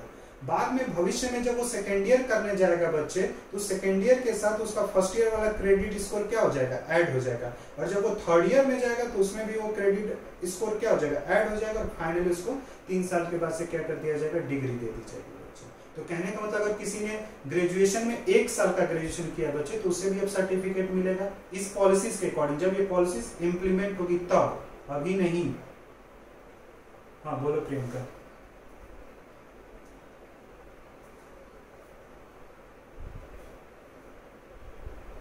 नहीं, हाँ आ सकता है, कहीं से भी कर सकता है, जरूरी नहीं कि फर्स्ट ईयर मैंने ड्यू से किया।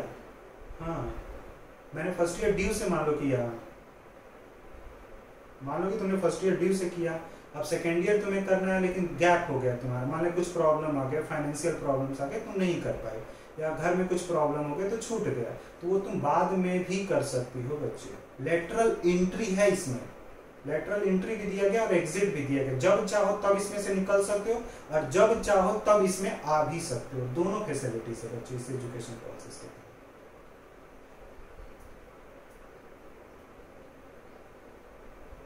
और कट ऑफ खत्म कर देंगे, कट ऑफ सब खत्म बच्चे। जब न्यू एजुकेशन पॉलिसीज इंप्लीमेंट होगा बच्चे, कॉमन एंट्रेंस होगा अंडर ग्रेजुएशन के लिए भी और पोस्ट ग्रेजुएशन के लिए बच्चे। जब ये पॉलिसीज आएगी तो एंट्रेंस एग्जाम्स होगा और वो कॉमन एंट्रेंस एग्जाम होगा, और उसी कॉमन एंट्रेंस एग्जाम पे आपको सभी यूनिवर्सिटीज में एडमिशंस मिलेगा बच्चे। जैसे नीट का पेपर होता है ना मेडिकल के लिए, मेडिकल में जाने के लिए तो नीट कराता है, नीट का पेपर होता है, उसमें जैसा आपका स्कोर आता है वैसे आपको कॉलेज मिलता है बच्चे। उसी तरह से आपका जितनी भी यूनिवर्सिटीज हैं, सेंट्रल स्टेट यूनिवर्सिटीज बच्चे, उन सब यूनिवर्सिटीज के लिए कॉमन एंट्रेंस एग्जाम होगा, एक एग्जाम देना है बस आपको। भारत में जितने भी कॉलेजेस हैं उसके लिए एक एग्जाम देना होगा, उस एग्जाम के स्कोर के बेसिस पर तुम्हें कॉलेजेस में एडमिशंस मिलेगा बच्चे। अब अलग अलग एग्जाम नहीं देना है, अलग अलग एग्जाम नहीं देना पड़ेगा कि ड्यू का अलग से, मैं जैसे मुझे एमए करना है तो मैं ड्यू का अलग से एमए का एंट्रेंस एग्जाम दे रहा हूं, तो ड्यू का पता चला 600-700 रुपए ड्यू के एंट्रेंस एग्जाम के लिए पैसा दिया, पता नहीं निकलेगा तो मैंने जामिया का भी फॉर्म भर दिया, जेएनयू का भी फॉर्म भर दिया, तो इतना पैसा हमने दे दिया भाई। तो सरकार ने कहा पब्लिक का इतना पैसा एक्सपेंस नहीं कराना है, कॉमन एंट्रेंस कराया जाएगा पूरे यूनिवर्सिटीज के लिए, और उन्हीं के स्कोर के बेसिस पर हम क्या करेंगे बच्चे, एडमिशंस देंगे। लेकिन ये बहुत जटिल काम है बच्चे, इसके लिए प्रॉपर एक रोड मैप तैयार करना पड़ेगा, प्रॉपर एक स्ट्रक्चर बनेगा। ये इतना आसान काम नहीं है बच्चे, सारी चीजें फैली हुई हैं, उनको एक समेटना, फिर एक लेवल पे लाना, और फिर किस तरह से दिया जाएगा बच्चे। और उसमें भी तुम्हें रैंकिंग बनानी पड़ेगी कि टॉप 10 के कॉलेजेस कौन से हैं, ठीक है, कितना स्कोर होगा तो किसको कहाँ पे एडमिशंस दिया जाएगा। ये सारी चीजें बहुत ही लंबा चौड़ा काम है बच्चे, आई बात समझ में। हाँ लेकिन ये हो जाएगा कि एक एंट्रेंस होगा तो जो पब्लिक का, जो बच्चों का पैसा बहुत अधिक खर्च होता था बच्चे, वो कॉमन एंट्रेंस होने की वजह से क्या हो जाएगा, वो प्रॉब्लम्स जो है वो सेटल हो जाएगी बच्चे। एकेडमिक बैंक ऑफ क्रेडिट समझ में आया या नहीं ये बताओ। विनीता क्लियर हुआ बच्चे academic bank of credit? Richa,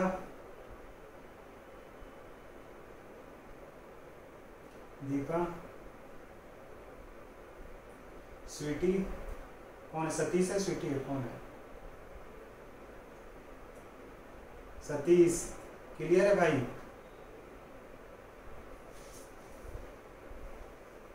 चलो पता है, छोड़ दो, ठीक है। और दूसरी चीजें बच्चे, सारा का सारा जो बच्चों का परफॉर्मेंस होगा बच्चे, वो डिजिटली रिकॉर्ड किया जाएगा, ठीक है ना, सारा का सारा डाटा डिजिटल। हाँ बच्चे बोल क्वेश्चंस, टॉपिक से ही पूछना। हाँ बच्चे,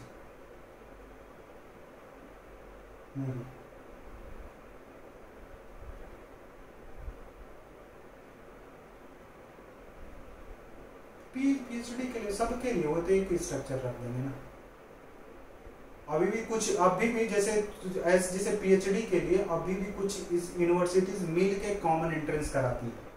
इधर तुम्हारा मेरे को लगता है कुरुक्षेत्र और भी राजस्थान और ये कुछ यूनिवर्सिटीज मिलके कॉमन एंट्रेंस कराती हैं, तो ये मॉडल काम करता है। कुछ जगह पे ये अलग है, तो उसमें भी एक कर दिया जाएगा कि एक सारे यूनिवर्सिटीज को एक प्लेटफॉर्म पे लाया जाए, कॉमन एंट्रेंस कराया जाए, और जो भी तुम्हारा स्कोर होगा बच्चे उसके बेसिस पर तुम्हें काउंसलिंग के लिए और बाकी तुम्हारा जो भी इंटरव्यू होगा उसके हिसाब इंटरव्यू के लिए क्या किया जाएगा, बुलाया जाएगा बच्चे।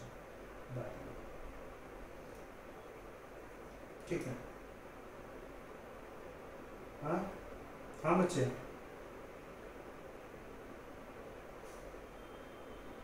हाँ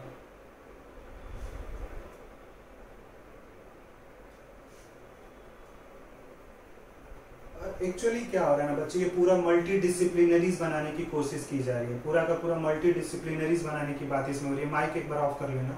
पूरा का पूरा ये जो स्ट्रक्चर बनेगा मल्टी डिसिप्लिनरीज बनेगा, इसमें आईआईटी आईएमएम इन सबको इन्वॉल्व किया जा रहा है इस स्ट्रक्चर में बच्चे।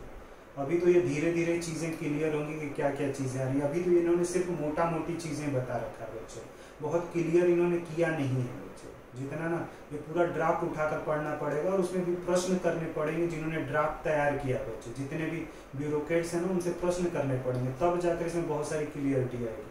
ठीक है, अभी तो ये लोग पढ़ेंगे इस ड्राफ्ट को प्रॉपर, इसमें तो जो मेन चीज़ें हैं उन मेन चीज़ों को इन्होंने हाईलाइट किया है बस बच्चे। यही चीज़ है, वो तो आगे देखना पड़ेगा जब पॉलिसीज पर डिबेट और डिस्कशन जब शुरू होगा ना बच्चे, तब वो जाकर चीज़ें क्या होंगी, बहुत क्लियर होंगी। अभी बहुत सारी चीज़ें क्लियर नहीं है, इसमें ट्रांसपेरेंट नहीं है, बहुत सारी चीज़ें छुपी हुई हैं। तो वो तो जब ड्राफ्ट पूरा पढ़ा जाएगा, लोग पढ़ेंगे उन पूरे ड्राफ्ट को, फिर वहाँ से प्रश्न निकलेंगे, फिर उन प्रश्नों को लोग क्या करेंगे, पूछेंगे कि कैसे पूरा काम करेगा।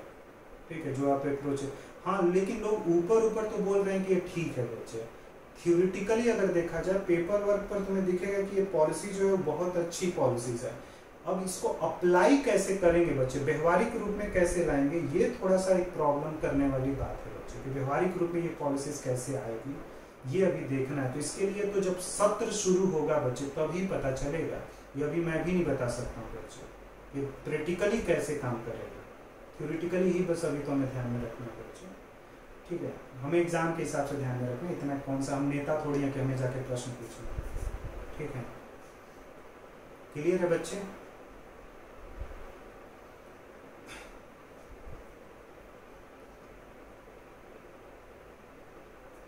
बदल देंगे और क्या, अभी तो चल ही रहा है वही ढांचा चलेगा। ठीक, उसमें कुछ नहीं बदलेगा, यूपी टेट में नहीं बदलने वाला, वो एक्चुअली नया मॉडल है। अभी यूपी टेट और सी टेट का बन के आया बच्चे, तो उसमें तो कुछ चेंजेस करने वाली बात नहीं है। हाँ, आवाज़ नहीं समझ में रही चल बच्चे। हाँ, क्या बोल, क्या कम कर दें? नहीं करेंगे तो तुमको क्या दिक्कत है, बीएड है ना, बीएड तो बीएड है ना, एमए है ना, बस हो गया। तो अप्लाई कर लोगे तुम, इतना रहेगा, उसको नहीं कम करने वाले, उतना नहीं कम किया जाएगा, तुम अप्लाई कर सकते हो। ठीक है, कौन सा? हाँ वो तो बाहर, हाँ वो एग्जाम्स बाहर होते हैं बच्चे। हाँ, UP TET, C TET, S TET और ये सारे तो अलग चीज़ें हैं बच्चे, इनका कोई लेना देना नहीं है इस चीज़ से, इनका इस चीज़ से कोई लेना देना नहीं है बच्चे, वो अलग ही होता है। वो तो एक एलिजिबल कैटेगरीज डिफाइन की गई है बच्चे कि ये आपके पास होना चाहिए, उसके बाद भी आप एग्ज़ाम ही देते हो। ठीक है, वो तो इससे ऐसा नहीं है कि नेट का स्कोर कार्ड आ गया तो तुम टीचर प्रोफेसर बनी जाओगे, उसके लिए असिस्टेंट प्रोफेसर की वैकेंसीज आएगी बच्चे, फिर उसमें तुम्हारे पास जैसे बाकी के क्लास 10th के सर्टिफिकेट हैं उस तरह से नेट का हम लोगों के पास सर्टिफिकेट है बच्चे। उसके बाद तुम्हें क्या करना पड़ेगा, अप्लाई करना ही पड़ता है, एंट्रेंस देना पड़ेगा, कंपटीशन में फाइट करना पड़ेगा, मेरिट में आओगे तब जाकर कहीं नौकरी वोकरी मिलेगी बच्चे। आने वाले टाइम में कंपटीशन और बढ़ेगा बच्चे, आई बात समझ में? तो इसलिए चीज़ें ध्यान में रखना। हाँ, एक चीज़ है कि जो न्यू एजुकेशन पॉलिसीज है बच्चे वो 34 ईयर्स बाद आ रही है बच्चे। ठीक है, 1986 में न्यू एजुकेशन पॉलिसीज आई थी और फिर उसको 92 में अमेंड किया गया था। नई शिक्षा नीति जो थी बच्चे उसको संशोधित किया गया था 1992 में बच्चे। उसके बाद से जो अब शिक्षा नीति आ रही है वो 34 ईयर्स बाद आ रही है बच्चे। ठीक है, और देखो एक चीज़ और भी बोला गया है बच्चे कि इस एजुकेशन पॉलिसीज में ये बोला गया है कि लगभग 2050 तक स्कूल और उच्च शिक्षा प्रणाली के माध्यम से कम 50% विद्यार्थियों को व्यवसायिक शिक्षा में हमें शामिल होना होगा बच्चे। लगभग 50% लोगों को व्यवसायिक शिक्षा लेनी पड़ेगी या व्यवसायिक शिक्षा में लोग आएंगे बच्चे, ये टारगेट रखा गया है। आई बात समझ में? 2050 तक। ठीक है, और नेक्स्ट जो नई शिक्षा नीति है बच्चे, ठीक है ना, अब तक 5 हाँ बच्चे, कमर्स जैसे जैसे हाँ, मतलब जो कहने का मतलब ये होता है कि जो कमर्शियल जो एजुकेशंस होते हैं वो एजुकेशंस लेना पड़ेगा। जैसे लोग बीकॉम करते हैं, एमबीए करते हैं ना, इस तरह का एमबीए, एमसीए, बीटेक, इस तरह के कुछ कमर्शियल एजुकेशंस जो होंगे बच्चे वो दिए जाएंगे, और वो कमर्शियल एजुकेशन उस समय के सिचुएशंस के अकॉर्डिंग दी जाएंगे बच्चे, जिन चीज़ों की डिमांड है। जैसे अभी अगर किसी को करना है तो जैसे लोग बहुत ज़्यादा तुम देख रहे होगे कि बहुत सारे बच्चे अभी जो एक वोकेशनल कोर्सेज या डिप्लोमा या ये ले रहे होंगे, वो जनरली कोशिश कर रहे होंगे डिजिटल मार्केटिंग में बच्चे, कि अभी डिजिटल मार्केटिंग का काफ़ी स्कोप है मार्केट में। तो डिजिटल मार्केटिंग जैसी चीज़ों को बच्चे क्या करें, स्टडी करें, क्योंकि डिजिटल मार्केटिंग अगर वो पढ़ लेता है, डिप्लोमा कर लेता है, कुछ भी सर्टिफिकेट कोर्स कर लेता है बच्चे, तो उसको आसानी से नौकरी मिल जाएगी बच्चे। इस तरह के कोर्सेज कराए जाएंगे, ठीक है। लगभग 2015 तक ये चीज़ें डेवलप हुई। आर्टिफिशियल इंटेलिजेंसिस, ठीक है, नया कोर्स इंट्रोड्यूस हो रहा है बच्चे। ये बच्चों को एक तरह से क्या किया जाएगा, पढ़ाया जाएगा। कोडिंग आर्टिफिशियल इंटेलिजेंसिस बच्चे, ठीक है, कि पूरा का पूरा जो काम है बच्चे, ठीक है, वो कंप्यूटर में रिकॉर्ड करके डाल दिया जाएगा, ठीक है। जैसे तुम लोग एटीएम से जो चीज़ें निकालते हो, आर्टिफिशियल इंटेलिजेंसिस पर काम करता है बच्चे। कृत्रिम दिमाग है, एक तो मानव का दिमाग होता है और एक कोडिंग के थ्रू दिमाग विकसित किया जाता है कि आप क्या क्या चीज़ें सोच सकते हो, क्या क्या चीज़ें तुम मांग सकते हो बच्चे। तो आर्टिफिशियल इंटेलिजेंसिस भी कराई जाए। रोबोटिक सिस्टम अब बीटेक और इन सारी चीज़ों में आ रहा है, तो बच्चे इन तरह के कोर्सेज में आएंगे बच्चे। अब ये नहीं कि मैकेनिकल इंजीनियर बनेंगे बच्चे, सिविल इंजीनियर बनेंगे, सॉफ्टवेयर बने ना, वो जमाना गया। सॉफ्टवेयर कर लिया, पता चला नौकरी नहीं मिला। आर्टिफिशियल इंटेलिजेंसिस पढ़िए भाई, डिजिटल मार्केटिंग में आइए, रोबोटिक पढ़िए, साइबर सिक्योरिटीज में आइए। इन तरह के कोर्सेज आप करेंगे बच्चे, तब जाकर कहीं आप मार्केट में खड़े हो पाएंगे बच्चे। अब आपने सिविल इंजीनियरिंग किया बच्चे, चलो उसकी तो डिमांड रहेगी। मैकेनिकल इंजीनियरिंग की डिमांड रही या नहीं, हो सकता है कि आगे जो मैकेनिकल मशीनें जो बन रही थी वो रोबोटिक सिस्टम पे हो जाए बच्चे। पूरा का पूरा काम जो है वो रोबोटिक सिस्टम के द्वारा करना शुरू कर दिया जाए बच्चे, ठीक है। तो रोबोटिक सिस्टम के थ्रू अगर बनना शुरू हो जाता है बच्चे, तो फिर तो मैन पावर की जरूरत नहीं है, पूरा का पूरा आपको नॉलेज होना चाहिए उस काम को करने के लिए बच्चे। आने वाले टाइम में, अभी तो गाड़ियां हम लोग खुद चलाते हैं, पूरा आर्टिफिशियल इंटेलिजेंसिस पर डेवलप हो रही है बच्चे। गूगल जो है इस पर काम भी कर रहा है कि गूगल कार लॉन्च करेगा जो आर्टिफिशियल इंटेलिजेंसिस पर होगा, ड्राइवरलेस। आप बैठ जाइए, पूरा आर्टिफिशियल इंटेलिजेंसिस के थ्रू उसकी सेटिंग होगी, और उसमें बोला भी जा रहा है कि एक्सीडेंट जो होगा वो बहुत कम होगा। तो इस तरह का एजुकेशन हमें क्या करना है, आने वाले जनरेशन को देना है बच्चे। इस तरह के स्किल डेवलप करने हैं बच्चे। अब वो ट्रेडिशनल पढ़ाई खत्म होगी बच्चे, आई बात समझ में।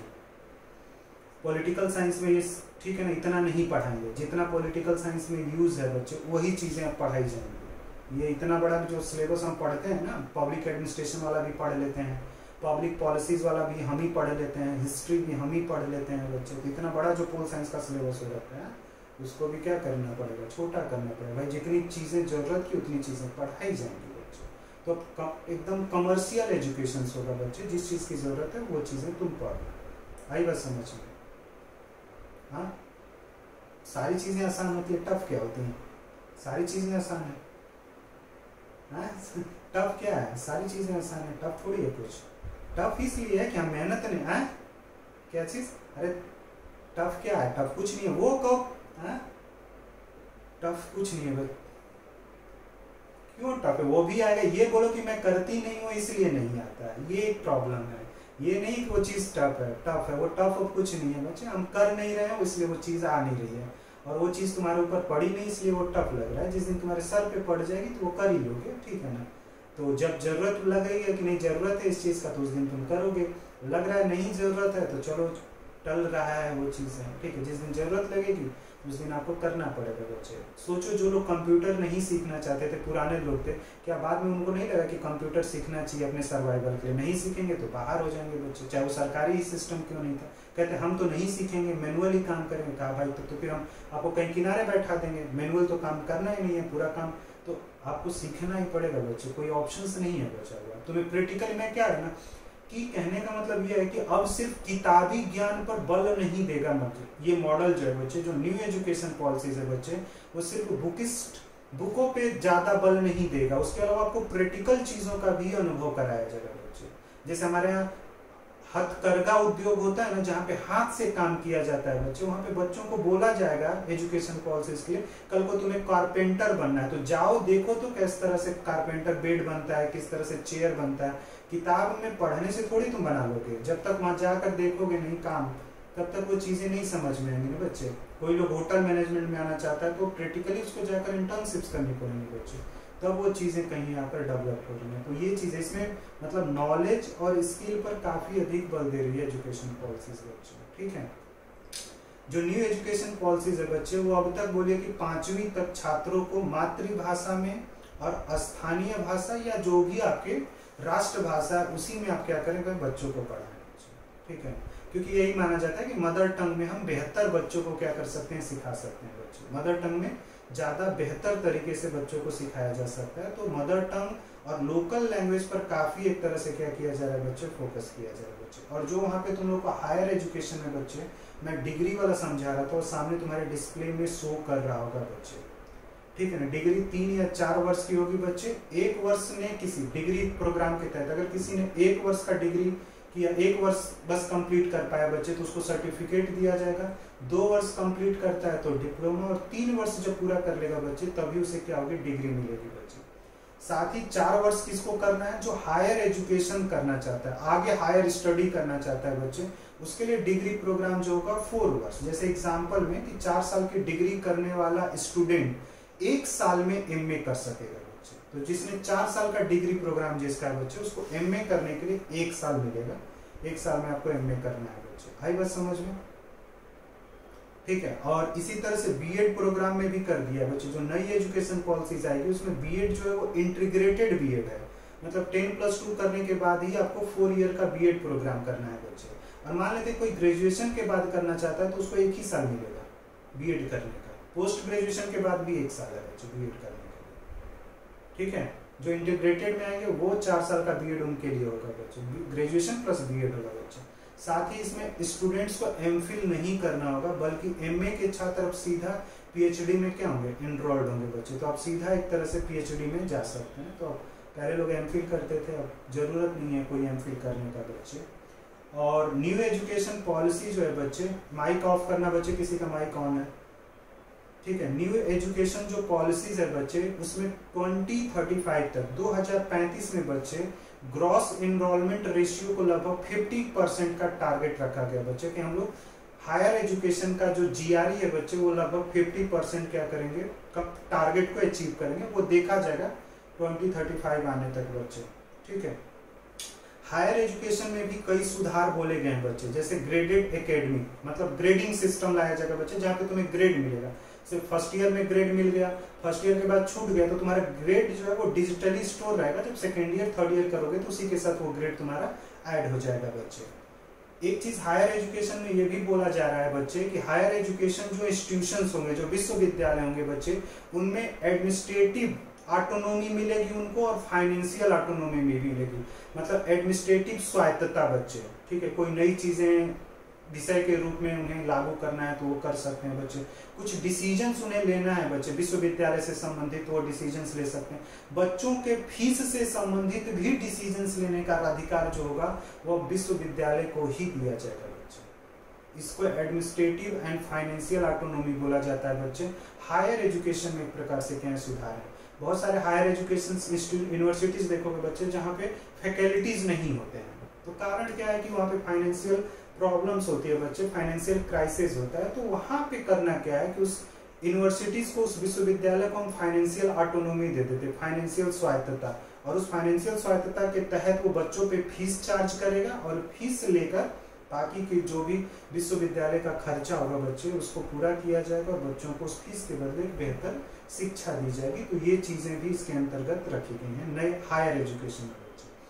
हायर एजुकेशन में एक चीज और बोली जा रही है न्यू एजुकेशन पॉलिसीज में कि क्षेत्रीय भाषाओं में ई कोर्स बच्चे, ई कंटेंट जो है वो अभी तक यूजीसी ने जो ई कंटेंट तैयार करा रखा है ई पीजी पाठशाला पे बच्चे, वो पूरा का पूरा ई कंटेंट जो है वो इंग्लिश में है बच्चे।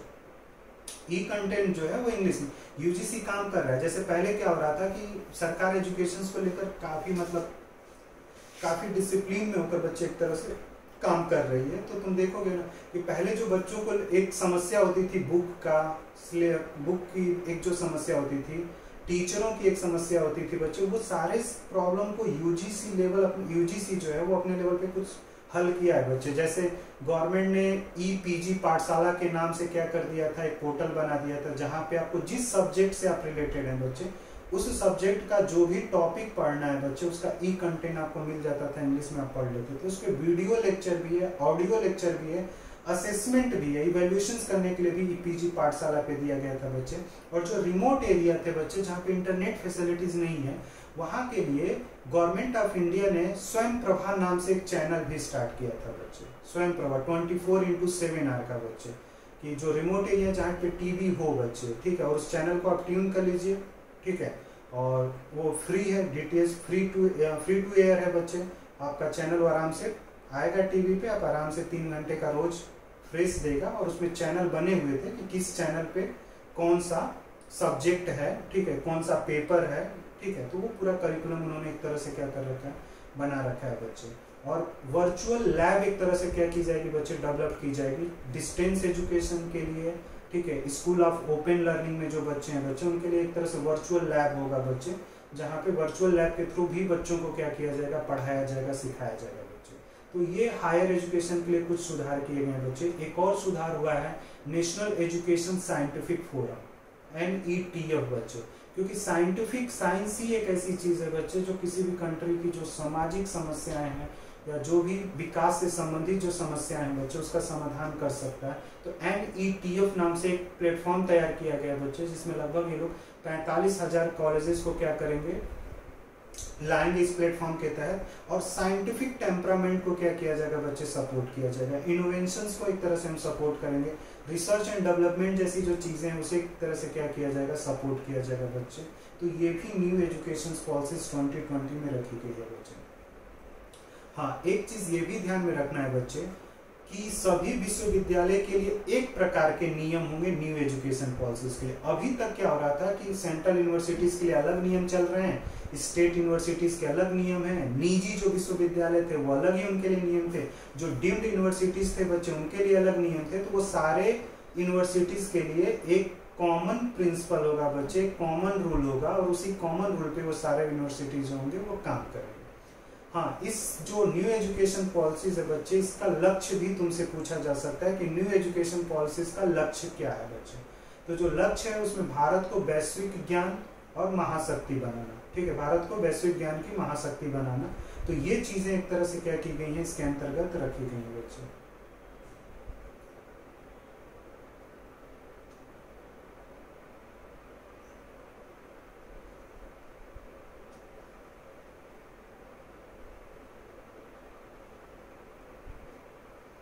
ठीक है, रिसर्च के लिए भी एक प्लेटफॉर्म डेवलप हो रहा है बच्चे, ठीक है, रिसर्च के लिए भी एक प्लेटफॉर्म डेवलप किया जा रहा है, ठीक है। तो रिसर्च के लिए जो एक प्लेटफॉर्म डेवलप हो रहा है उसको नेशनल रिसर्च फाउंडेशंस बोलते हैं। नेशनल रिसर्च जो फाउंडेशंस है, ठीक है, मतलब पूरे रिसर्च के लिए एक प्लेटफॉर्म क्या किया जाएगा, डेवलप किया जाएगा, जिसको नेशनल रिसर्च फाउंडेशंस बोला जा रहा है बच्चे। सारा रिसर्च का वर्क NRF ही क्या करेगा, देखेगा आने वाले टाइम में बच्चे। अगर न्यू एजुकेशन पॉलिसीज यही इम्प्लीमेंट होती है तो, अगर कुछ सुधार होगा तो बच्चे आगे हम देखेंगे। तो फिलहाल के लिए ये चीज़ें हैं बच्चे।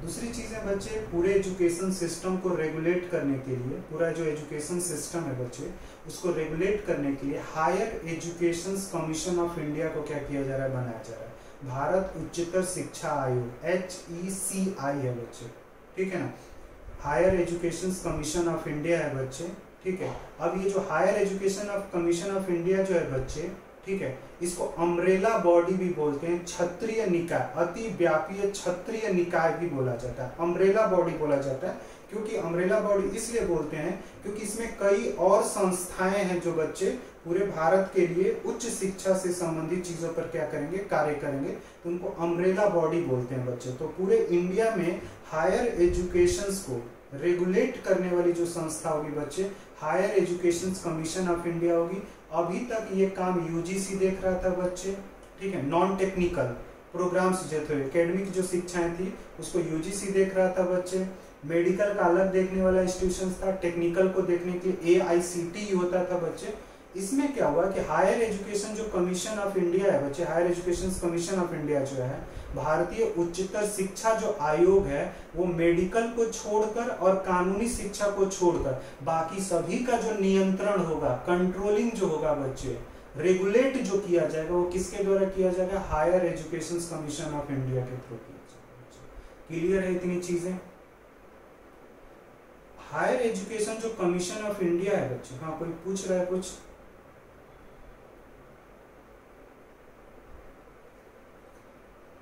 कोई पूछ रहा है बच्चे? आगे बढ़ो।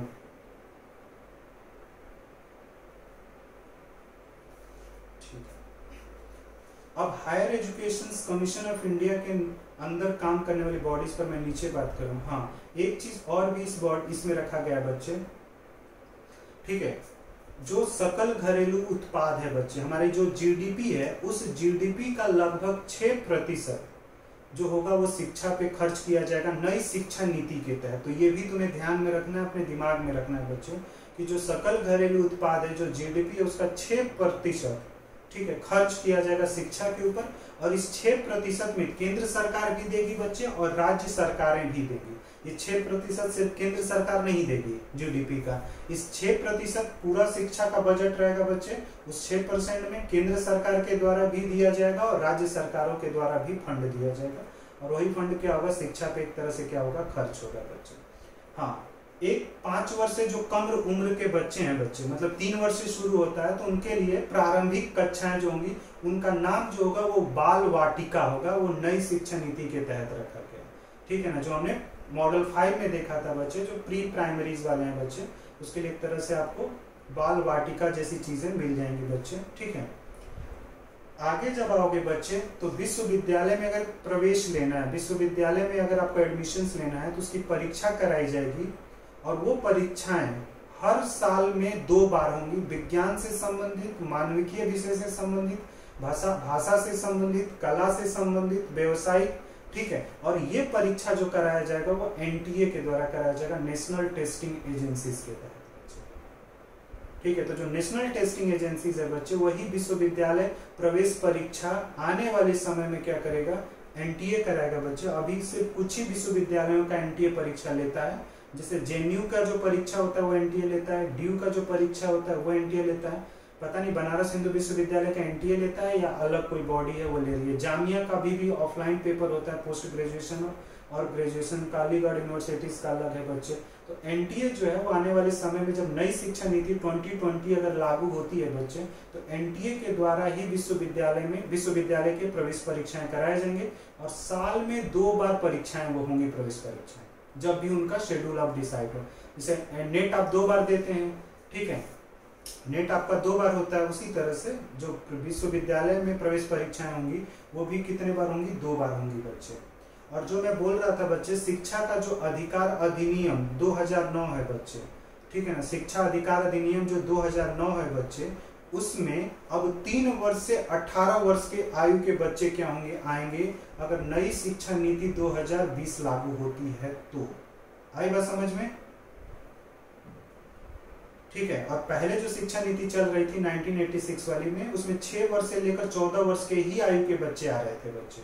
अगर नई शिक्षा नीति 2020 इंप्लीमेंट होती है बच्चे, लागू की जाती है, नई शिक्षा नीति को अगर लागू किया जाता है, तो फिर उसमें 3 वर्ष से लेकर 18 वर्ष तक के बच्चे जो होंगे वो शिक्षा अधिकार अधिनियम के अंतर्गत आएंगे। और उनपे सरकार के द्वारा जो भी 6 से 14 साल के बच्चों को जो सुविधाएं मिल रही थी, वही 3 से लेकर 18 वर्ष के बच्चों को सुविधाएं दी जाएंगी। क्लियर है बच्चों इतनी चीजें?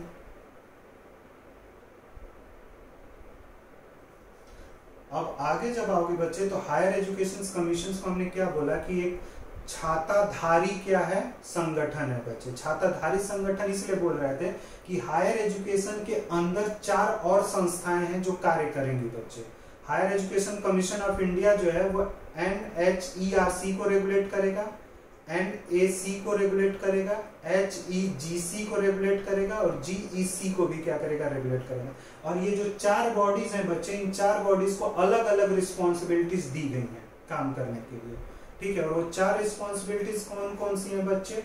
ठीक है, तो हायर एजुकेशन से रिलेटेड, ठीक है, कोई भी प्रॉब्लम होगा वो सीधा, ठीक है, नेशनल हायर एजुकेशन रेगुलेटरी जो कमीशन है बच्चे, ठीक है, ठीक है, कमीशन जो है बच्चे, सॉरी काउंसिल जो है, उसके पास क्या होगी, सारी की सारी प्रॉब्लम्स आएंगी। जैसे किसी कॉलेज को अफिलिएशंस देना है, ठीक है, तो वो समस्या NHERC देखेगा बच्चे, ठीक है, वो पूरा का पूरा उसका काम होगा बच्चे। नैक का काम है कॉलेजेस का क्या करना, एक्रीडेशंस करना, कॉलेजेस के परफॉर्मेंस को क्या करना, चेक करना, वो नैक का NAC, पहले भी नैक होता था NACC, ठीक है, नेशनल एक्रीडेशंस काउंसिल होता था, ठीक है, असेसमेंट एक्रीडेशन काउंसिल होता था। अब वहां पे क्या बॉडी काम करेगी, नैक काम करेगी, सभी कॉलेजेस का एक प्रकार से उनके परफॉर्मेंस को क्या करेगा बच्चे, जज करेगा, और उस परफॉर्मेंस को जज करने के लिए ये कुछ बुनियादी मापदंड बनाएगा बच्चे, और उसी बुनियादी मापदंड के आधार पे कॉलेजेस की ग्रेडिंग की जाएगी बच्चे, आने वाले समय में नई शिक्षा नीति आती है तो बच्चे।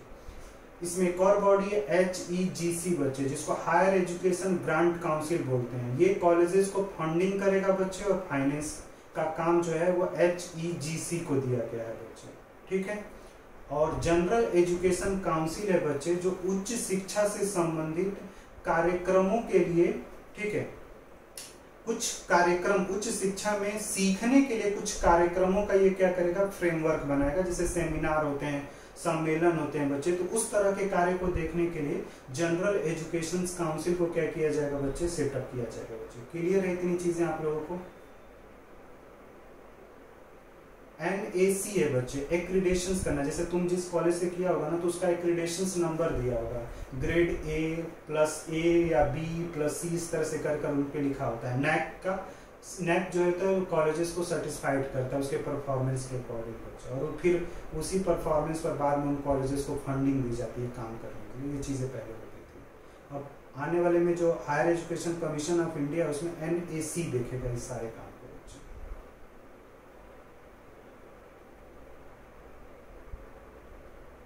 हाँ, वो तो जो NRF है ना, वो रैंकिंग देता है बच्चे, कॉलेजेस का वो रैंकिंग देता है, ठीक है, कॉलेजेस का रैंकिंग देता है। तो उसने कुछ अपने नए मेजरमेंट्स टूल्स बना रखे हैं बच्चे, जो नेशनल रैंकिंग फ्रेमवर्क है, उसके कुछ अपने मापदंड होते हैं बच्चे, उसके अकॉर्डिंग पे कॉलेजेस को रैंकिंग दी जाती है कि टॉप 10 यूनिवर्सिटीज कौन से हैं, टॉप IITs कौन से हैं 10 में, टॉप लॉ कॉलेजेस कौन से, ये सारी चीजें। नहीं, वो अलग एक है बच्चे, वो एक अलग बॉडीज के तरह से काम कर रहा है बच्चे। नैक में तो सिर्फ हम कॉलेजेस, जैसे पहले नैक काम करता था इस चीज को देखने के लिए, तो हाँ NAAC करता था, नैक करता था, अब उसके जगह पे NAC काम ये करेगा, अगर ये नीति आती है तो बच्चे। अभी ये प्रपोज्ड है, ठीक है ना, अभी तो जब एक्ट आएगा तब ये चीजें ध्यान रखनी होती है, ठीक है।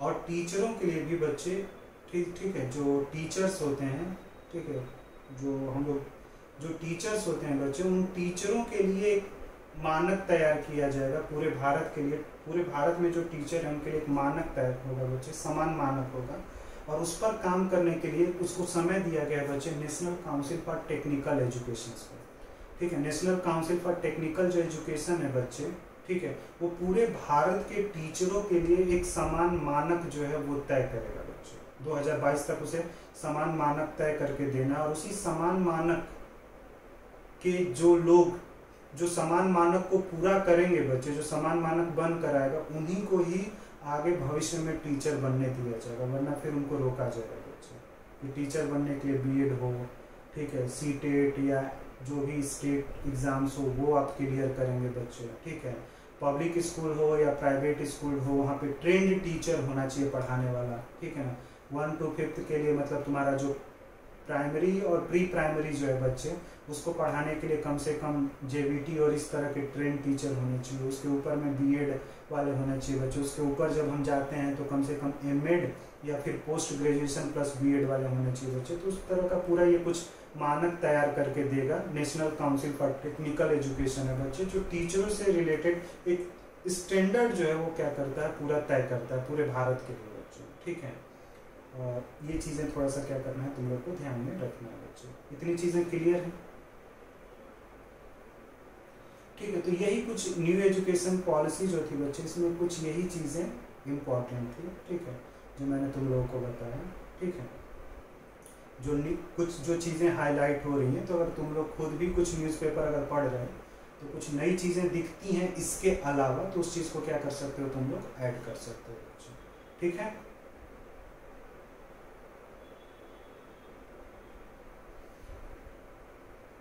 ठीक है। अब जो भी अपना क्वेश्चन तुम्हें पूछना आप पूछ सकते हो बच्चे, यहाँ पे ये चीज़ें कंप्लीट होगी।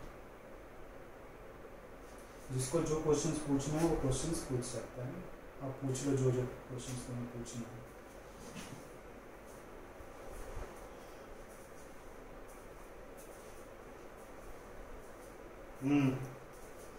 बोल बच्चा।